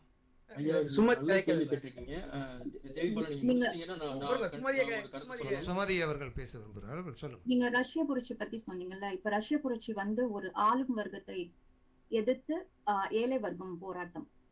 ஆளும் வர்க்கம் பாப்புலேஷன் கம்மியா இருக்கும், ஏழ்மை வர்க்கம் அதிகம். அதனால அந்த புரட்சி எஃபெக்டிவா இருந்தது. ஜாதியை எதிர்த்து போராடுறது வந்து அவ்வளோ ஈஸி கிடையாது. ஏன் அப்படின்னா அது டேவிட் பாலா சொன்ன மாதிரி கிரேடட் இன்இக்வாலிட்டி. ஒரு ஜாதிக்கு கீழே இன்னொரு ஜாதி, இன்னொரு கீழே ஜாதி, இன்னொரு அதுக்கு கீழே ஒரு ஜாதி. ஸோ நான் வந்து ஜாதியை எதிர்த்து போராடணும்னா அதுக்கு முதல் இது வந்து பெரியார் என்ன சொல்லியிருக்காருன்னா, சுய ஜாதி எதிர்த்து போராடுறதுதான் ஜாதி ஒழிப்புக்கான வழி. நான் போய் பார்ப்பனரை பார்த்து நீங்க ஏன் என்னை கீழானவன்னு சொல்றீங்கன்னு கேட்கறதுனாலயோ, இல்ல ஒரு தலித் கிட்ட போயிட்டு நீங்க ஏன் உங்களை தாழ்வா நினைச்சுக்கிறீங்கன்னு சொல்றதுனாலயோ ஜாதி ஒழியாது. நான் எங்க வீட்டுக்குள்ள நான் கேட்கணும், நீங்க ஏன் அவனை அப்படி நடத்துறீங்க, நீங்க ஏன் அவரை அந்த மதிக்கிறீங்க, என்னைய வேற ஒருத்தர் ஜாதியை சேர்ந்தவரை என்னை ஏன் திருமணம் செய்ய விட மாட்டேங்கிறீங்க அப்படின்னு நான் கேட்கறதுனால மட்டும்தான் ஜாதி ஒழிவு. சோ அது வந்து ஒரு தனி மனித இது. அடுத்தது வந்து ஊர்ல இருந்து வந்ததுக்கு அப்புறமும் இங்க வந்து நம்ம ஜாதி ஏன் தூக்கிட்டு வரோம்னு கேக்குறீங்க. அதுக்கு முக்கியமான காரணம் என்ன அப்படின்னா, ஜாதி வந்து நம்ம கலாச்சாரத்தோட கலந்துருச்சு. சோ பெண்கள் வந்து என்ன நினைக்கிறாங்கன்னா, கலாச்சாரத்தை காப்பாத்துறோம் அப்படின்னு நினைச்சிட்டு தாங்க ஜாதியை காப்பாத்திட்டு இருக்காங்க. அது ஒண்ணு. அதை நான் நீண்ட காலமா வலியுறுத்துவேன். எப்போதுமே பெண்கள் தான் இந்த ஜாதியை காவி கொண்டு திருவிழா முதல். இன்னொன்னு வந்து நீங்க சொன்னீங்களா, ஒரு பஞ்சாப்ல ஒரு பொண்ணு வந்துட்டு உயர் ஜாதி, அந்த பொண்ணு கிட்ட நீங்க அடுத்த தடவை பேசுனீங்கன்னா உங்கள்ட்ட சொல்லுங்க, இல்ல அவங்கள்ட்ட கேளுங்க, உங்க தாத்தா வேதம் படிச்சாரு, உங்க பாட்டி ஏன் வேதம் படிக்கல, உங்க அப்பா பூணல் போட்டிருக்காரு, உங்க அம்மா ஏன் பூணல் போடல அப்படின்னு கேளுங்க. ஏன் என்றால் பெண்களுக்கு இந்து மதத்தில் ஜாதி கிடையாது. அப்பாவோட ஜாதி இல்லைன்னா கணவரோட ஜாதி. பெண்கள் தலித்கள், எல்லா பெண்களும், பார்ப்பன பெண்ணும் தலித். அதனாலதான் உங்களுக்கு வேதம் கற்பிக்கப்படுறது மறுக்கப்படுது, பூணல் போடுறது மறுக்கப்படுது. அப்ப அந்த பெண் வந்து எங்க கூட சேர்ந்து ஜாதியை எதிர்த்து போராடணும். ஏன்னா அந்த பெண் ஒரு தலித். அவர்கள் அந்த மைண்ட் செட்லயே இல்லையம்மா, அதுதான் பிரச்சனை. அவர்களை பொறுத்த வரைக்கும் அவர் உயர்ந்த சாதி. அதுதான் நாங்க தொடர்ந்து. இன்னொன்னு நீங்க கேட்டீங்க எதிர்த்தரப்பினரை நாங்க எப்படி கொண்டு வர போறோம்னு. இப்ப வந்து நாங்க பொது தளத்துல பேசிட்டு இருக்கோம் இல்லைங்களா. இந்த பொது தளத்துல பேசுறதுதான் நாங்க கமிட்டிக்குள்ளேயும் பேசுறோம், இல்ல எங்க கூட்டங்கள்லயும் பேசுறோம். இது வந்து பொது தளத்துல நாங்க வைக்கிறோம்.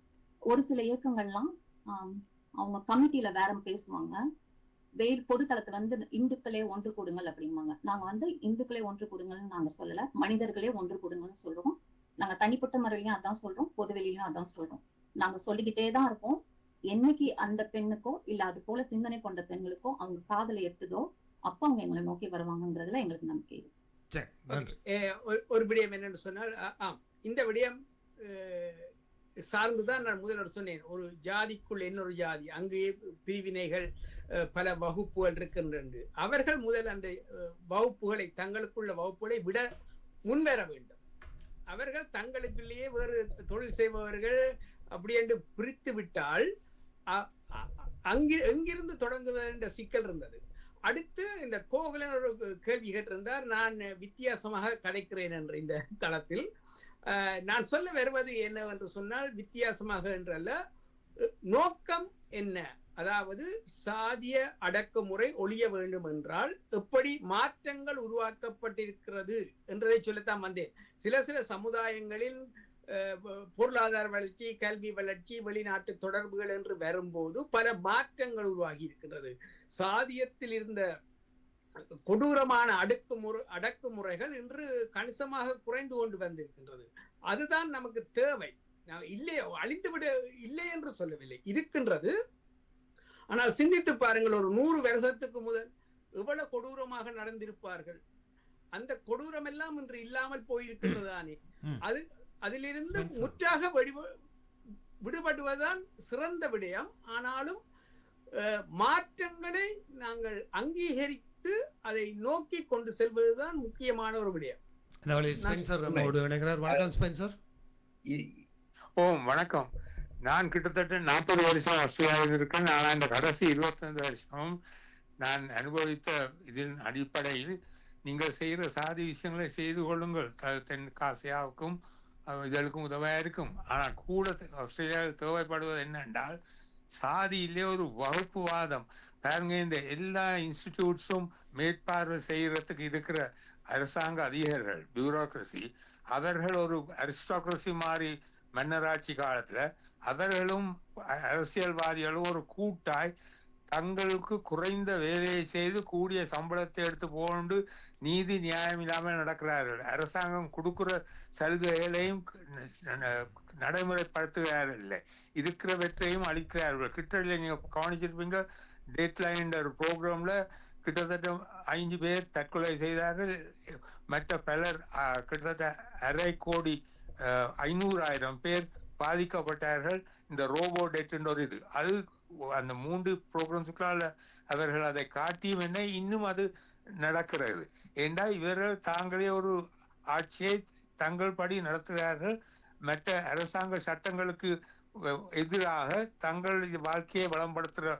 அப்ப சுருக்கமா சொல்ல போனா, சாதி இல்லை, இங்கே கிளாசிசம். முந்தி சொன்னார்கள் இங்கிலாந்தில் தான் கிளாசிசம், இங்கே இது இல்லாத ஒரு நாடு. ஆனா ஆஸ்திரேலியாவில் கிளாசிசம் தான் பெரிய பிரச்சனை. அதுக்கு என்ன நீங்கள் செய்ய முடியும்? அது உண்மை. கிளாசிசம் நீங்க அழகா சொன்னீங்க. சுமந்தி சொன்னபொழுது ரஷ்ய புரட்சி வந்தது, ரஷ்யாவில் நடந்தது வர்க்க புரட்சி.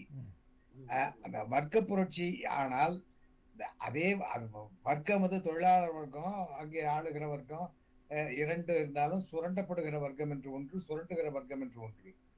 இந்தியா, தென்கிழக்கு ஆசியா, தென்னாசிய நாடுகளில் சுரண்டப்படுகிற வர்க்கங்கள் சாதிகளாக பிரிந்து கிடக்கின்றன. வர்க்கங்கள் சாதிகளாக பிரிந்து கிடப்பதனால் அவர்களால் ஒன்று சேர முடியவில்லை. அதுதான் அந்த ஒன்று சேர்ந்து அவர்கள் அந்த வர்க்க புரட்சியை முன்னெடுப்பார்களே ஆனால் எல்லாமே ஒழிஞ்சிடும்.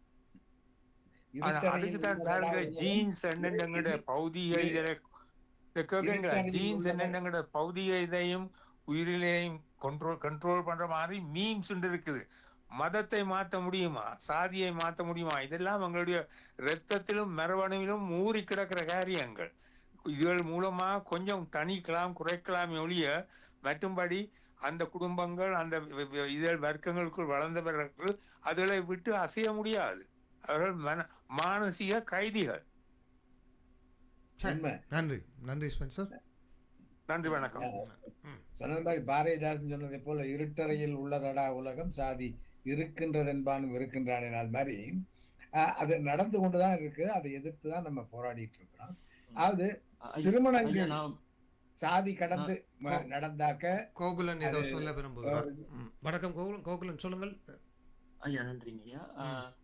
முதல்ல இந்த நிகழ்ச்சி நீங்க தயாரிச்சதுக்கே ஒரு நன்றி சொல்லணும், வாழ்த்துக்கள் சொல்லிக்கிறேன். சரியா? நான் ஏன் அப்படின்னா, இந்த சாதிய கட்டமைப்புல பாத்தீங்கன்னா 15 வருஷமா நான் சிட்னில இருக்கேன். இப்ப இந்த சமீபத்துல இந்த கடந்த 1 ஆண்டு 2 ஆண்டுகளாத்தான் இந்த மாதிரி இந்த மாதிரி ரேடியோ நிகழ்ச்சியிலையோ வெளி நிகழ்ச்சியிலையோ சாதியை பத்தி வெளிப்படையா பேசுறதுக்கான ஒரு தளம் உருவாயிருக்கு. சரியா? அதுக்கே நம்ம பாராட்டணும். ரெண்டாவது என்னன்னா, சாதிங்கிறத நீங்களே சொன்னீங்க இல்லையா, அது ஒரு மனப்பான்மை அப்படின்னு சொல்லிட்டு. மனம் செயல் திட்டம் என்னன்னு சொல்லி நீங்க கேட்டீங்க. இதற்கான இப்படி ஊறி போயிருக்கிற மக்களுக்கு நம்ம எப்படி வெளியில கொண்டு வருது செயல் திட்டம், அந்த கேள்வியே ஒரு பாராட்டக்கூடிய கேள்வி. நாம எப்படி மாறுவது என்று ஒருவர் யோசிக்க தொடங்கினாலே அந்த மாற்றத்துக்கான ஒரு தொடக்கப்புள்ளி வந்துடும் இல்லையா? அப்ப இந்த மன மாற்றத்துக்கு ஆன தேவைகள் உருவாக்கணும். இதுல பெரியார், இதுலதான் அந்த வார்த்தை வருகிறது. பெரியார் சொன்ன வார்த்தை சுயமரியாதை. இப்ப நம்மளுடைய சுமதி சொன்னார்கள் இல்லையா, நம்மளுடைய ரிச்சுவல்ஸ் இருக்கு இல்லையா, பண்பாடுன்னு சொல்றோம், பழக்க வழக்கங்கள் சொல்றோம், நம்மளுடைய பூஜை புனஸ்காரங்கள் சொல்றோம். இது எல்லாத்துலயுமே இருக்கிறது நம்ம என்ன நினைச்சுக்கிட்டு இருக்கோம்? கலாச்சாரம் தான் நினைச்சுக்கிட்டு இருக்கோம். அது ஒரு ரிலிஜியஸ் ரிச்சுவல்ஸ். இந்த பிரித்து பாக்குற இந்த பகுத்தறிவை பயன்படுத்துறது இந்த இடத்துலதான். நம்மளுக்கு இந்த ஒரு பூஜையை செய்யும் போது, ஒரு பிராமணிய சடங்கை நம்ம செய்யும் போது நம்மளுக்கு அங்கே சுயமரியாதை இருக்கா? நம்மளுக்கு என்ன இடத்துல இருக்கு? அந்த கேள்விகளை கேட்க சொல்ற பெரியார் சொல்றாரு, அம்பேத்கர் சொல்றாரு, கேள்வி கேளுங்க. நீங்க ஒரு விஷயத்த பண்ணும்போது கண்ணை மூடிக்கிட்டு ஒரு பூஜையவோ ஒரு சடங்குகளையோ செய்யாதீங்க. இது ஏன் செய்யறோம் அப்படிங்கிற கேள்விதான் நம்மளுக்கான செயல் திட்டமா இருக்க முடியும். இந்த கேள்வி கேட்பதிலிருந்துதான் இப்ப நாங்க எப்படி பெரியார் அம்பேத்கர் வாதிகள் நாங்க எங்களை சொல்லிக்கிறோம் அப்படின்னா இந்த கேள்விகள் இருந்துதான். நான் ரொம்ப லேட்டா தான் பெரியார படிக்க ஆரம்பிச்சேன். 30 வயசுலதான் நான் பெரியாரியத்துக்குள்ளேயே வர்றேன். நான் அப்ப 29 வருஷமா நான்லாம் ஒரு பெரிய அனுமான் பக்தன், நான் ஒரு முருக பக்தன். 28-29 கல்யாணம் ஆகிற வரைக்கும். அதுக்கப்புறம் வாழ்க்கையில் நடக்கிற இடர்பாடுகள், வாழ்க்கையை படிக்கும் போது இதெல்லாம் ஏன் சொல்லி கேள்வி கேட்கிறோம். அந்த ஏன் கேள்விகளுக்கு யாரை போய் படிக்கிறோம்னா பெரியாரையும் அம்பேத்கர் அவர்கள் எழுதியிருக்கிறத படிக்கும் போது நமக்கு ஒரு தெளிவு கிடைக்குது. அந்த தெளிவு இருக்கும்போது சரி, நமக்கு மனிதம் தான் முக்கியம் அப்படின்னு ஒரு என்ன சொல்றது, உள்ளுக்குள்ள இருந்து டிரான்ஸ்ஃபர்மேஷன் சொல்றாங்க இல்லையா. ஒரு தனி மனித மாற்றம் ஒரு குடும்பத்தோட மாற்றமா மாறுது. அந்த குடும்பம் மாறும் போது அந்த சமூகம் மாற்றம் அடையுது இல்லையா. இதுதான் நம்மளுடைய செயல் திட்டம். அதுக்குத்தான் இது போன்ற கான்ஃபரன்ஸ், இது போன்ற மீட்டிங், திராவிட கொள்கையை சேர்ந்தவர்கள், நம்ம வழக்கறிஞர் அருள்மொழி அவங்க எல்லாம் பேசுறது நம்ம கேட்டோம்னா அது ஒரு லெக்சர் மாதிரி இருக்கும், பாடம் மாதிரி இருக்கும். நமக்கு இவ்வளவு நாளா நம்ம கேட்டுக்கிட்டு போல விடை தெரியாத கேள்விகளுக்கெல்லாம் அதுல பதில் கிடைக்கிற மாதிரி இருக்கும். ஸோ அதுக்குதான் இந்த மாதிரி நிகழ்ச்சியில நம்ம கொடுக்குறோம். அது மாதிரி நான் இப்ப இணைப்பு துண்டிச்சுட்டு போறேன். அதுக்கு முன்னாடி நான் பேனலிஸ்ட் எல்லாருக்கும், நம்ம தோழர் சேகர் ஐயா முதற்கொண்டு எல்லாருக்குமே என்னுடைய நன்றியையும் வாழ்த்துக்களையும் தெரிவிச்சுக்கிறேன். இது போன்ற நிகழ்ச்சிகளை தொடர்ச்சி இந்த நம்ம தமிழ் சமூகம் 19ஆம் நூற்றாண்டின் இறுதி வரை தொடர்ந்து விவாதித்த சமூகம்.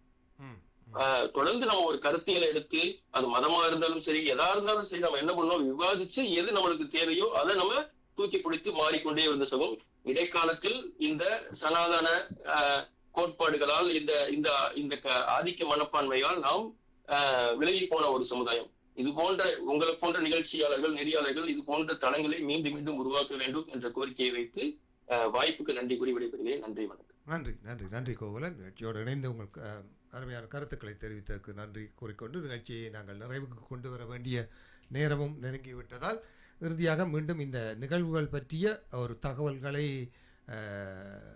நம்மளை மகளிர் அவர்கள் இன்னும் ஒரு தடவை சுருக்கமாக நமது நேயர்களுக்கு தெரிவித்தால் மெல்பர்ன் நேயர்களுக்கு அது உதவியாக இருக்கும். நவம்பர் மாதம் நடக்கிறது இல்லையா நிகழ்வு? நவம்பர் மாதம் 1-2 தேதிகளில் நடக்கிறது. இப்போ அக்டோபர் 30ஆம் தேதி வரை அவர்கள் பதிவு செய்து கொள்ளலாம். மெல்பர்னில் இருக்கிறவர்களுக்கு கட்டண சலுகை வழங்கி இருக்கிறோம். அவர்கள் அந்த எங்களுடைய தளத்திற்கு சென்று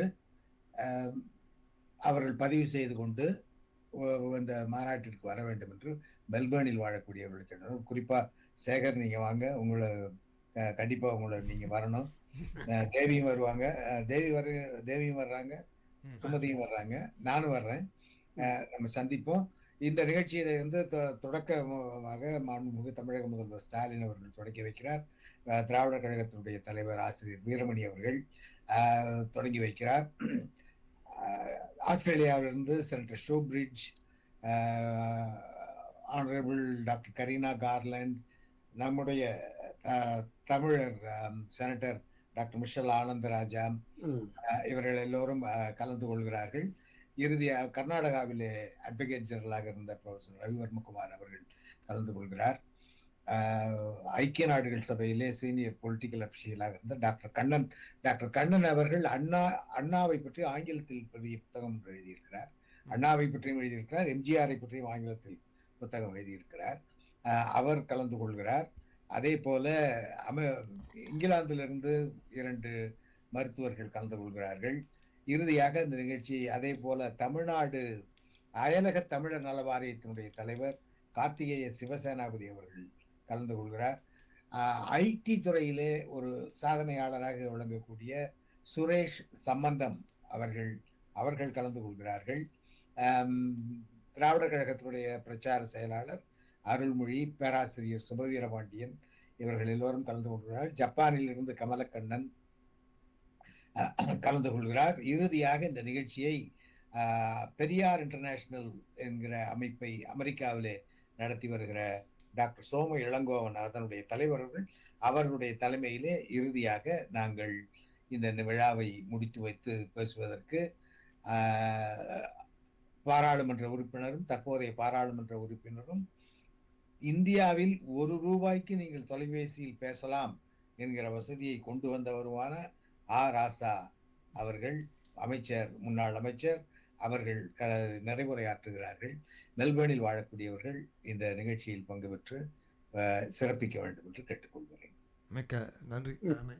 சுருக்கமாக அவற்றை தந்ததுக்கு நிகழ்ச்சியோடு கலந்த சுமதி விஜயகுமார் அவர்களுக்கும் நமது நன்றிகளை தெரிவித்துக் கொள்கிறோம். தேவி பாலா அவங்களுக்கும் நமது நன்றிகளை தெரிவித்துக் கொள்கிறோம். உங்கள் நிகழ்வு சிறப்பாக எடுத்து வருவதற்கு நடைபெற வேண்டும் என்று நாங்களும் வாழ்த்துக்களை தெரிவித்துக் கொள்கிறோம். இறுதியாக நீங்கள் இருவரும் ஏதாவது கருத்துக்கள் தெரிவிக்க விரும்பினால் சுமதியின் தேவி பாலா உங்கள் கருத்துக்கள் நீங்கள் நிறைய நோட் எல்லாம் எடுத்துக்கொண்டீர்கள், ஆகவே அவற்றை சுருக்கமாக பதிவு செய்யலாம். பெரியார் கடவுள் இல்லைன்னு சொல்ல பெரியார் மண்ணில் நிறைய பேர் கோயிலுக்கு போறாங்கன்னு சொன்னீங்க. கடவுள் இல்லைன்னு சொன்ன பெரியார் இயக்கம் தான் சிதம்பரம் கோயில்ல தமிழ் ஒழிக்கக்கூடாது, தமிழ் பாடல் ஒழிக்கக்கூடாதுன்னு சொல்லும் போது பெரியாரிய சிந்தனையாளர்கள் தான் சட்டையை கழட்டிட்டு நெத்தில பட்டைய போட்டுட்டு திருவாசகம் பாடிட்டு உள்ள போனாங்க. உரிமை மறுக்கப்படும் போது நாங்க உரிமைக்காக குரல் கொடுப்போம். கோயிலுக்குள்ள போகாத அப்படின்னு நாங்க தடுக்கல. அவங்களோட சிந்தனையை தான் தூண்டுறதுதான் பெரியார் இயக்கங்களோட வேலை. அதனாலதான் கோயில்கள் இருக்கு, மக்களும் போறாங்க, பெரியாரையும் எடுத்துக்கிறாங்க. அந்த தகவல் மட்டும் சொல்றேன் நினைச்சேன். மற்றபடி வாய்ப்பு கொடுங்க. நன்றி. நிச்சயமாக தமிழ்நாட்டின் சிறப்பாகவே பார்க்கப்படுவது அதுதான். எங்கெல்லாம் அது கடவுள் பக்தி தெய்வீகம் என்று எல்லாம் இருந்தாலும் அதே சமயம் பெரியாரிசத்தையும் கடவுள் மறுப்பு கொள்கையையும் சமனாக ஏற்றுக்கொண்டு பயணிக்கின்ற ஒரு சமாதான பூமியாக தமிழகம் இருக்கிறது என்பது ஒரு சிறப்பான ஒரு அம்சம்தான். நிச்சயமாக அதிலே மாற்று கருத்து இல்லை. தேவி பாலா உங்களுடைய கருத்து.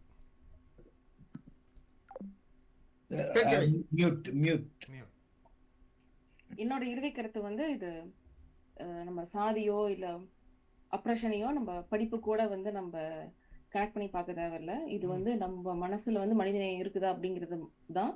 நான் திரும்ப நான் சதிக்கே வந்தேன்னா சதிய ட்ரிபுனல் வரைக்கும் போய் சண்டை போட்டது யாருன்னா அன்னைக்கு யாரு படிச்ச அப்பர் கிளாஸா இருந்தாங்களோ அவங்கதான் போய் ஒரு பொண்ணை எரிக்கிறது எங்க உரிமைன்னு சொல்லி சண்டை போட்டாங்க.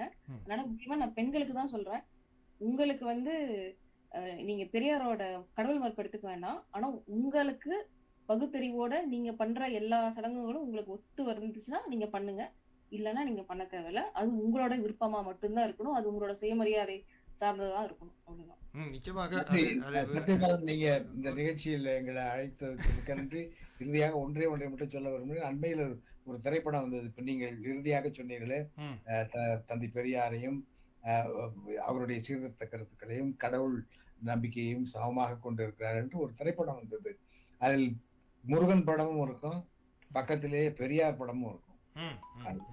எந்த திரைப்படம்? அந்த கார்த்தி நடித்த படம் பேர் மெய்யழகன். அதுல பாத்தீங்கன்னா ரெண்டு படத்துக்கும் மாலை போட்டு வச்சிருப்பாங்க. அதுதான் தமிழகத்தினுடைய நிலைமை. அந்த நிலைமையினால்தான் தமிழகம் இந்த அளவுக்கு முன்னேறி இருக்கிறது. தமிழ்நாட்டிலிருந்து ஒரு நேயர் உங்களுடன் பேசுவதற்காக இணைந்திருக்கிறார். வணக்கம் சந்திரசேகர்.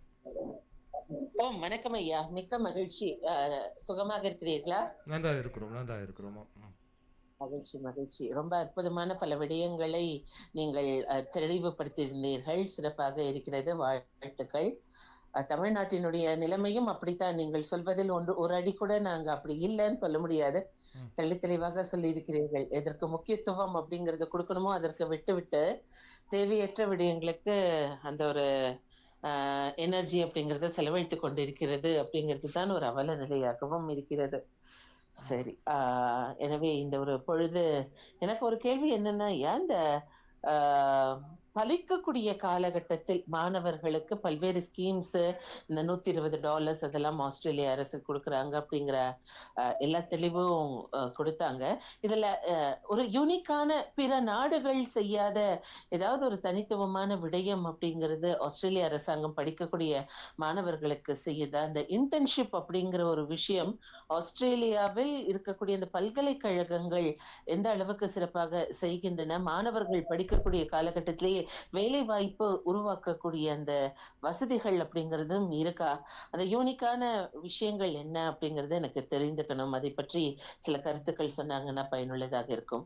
நன்றி சந்திரசேகர். நாங்கள் அது பற்றி பேசுகின்ற ஒரு நிகழ்ச்சியிலே உங்களோடு அது தொடர்பாக கலந்துரையாடலாம் என்று நம்புகிறேன். நன்றி சந்திரசேகர், நிகழ்ச்சியோடு இணைந்து கொண்டதற்கு நன்றி. நன்றி, வணக்கம். நன்றி, வணக்கம். நன்றி. உங்கள் மூவருக்கும் நமது நன்றிகளை கூறிக்கொண்டு நாங்கள் விடைபெற்றுக் கொள்ளலாம் என்று நம்புகிறேன். மிக்க நன்றி. நிகழ்ச்சியோடு இணைந்ததற்கு நன்றியை தெரிவித்துக் கொண்டு விடைபெறும்.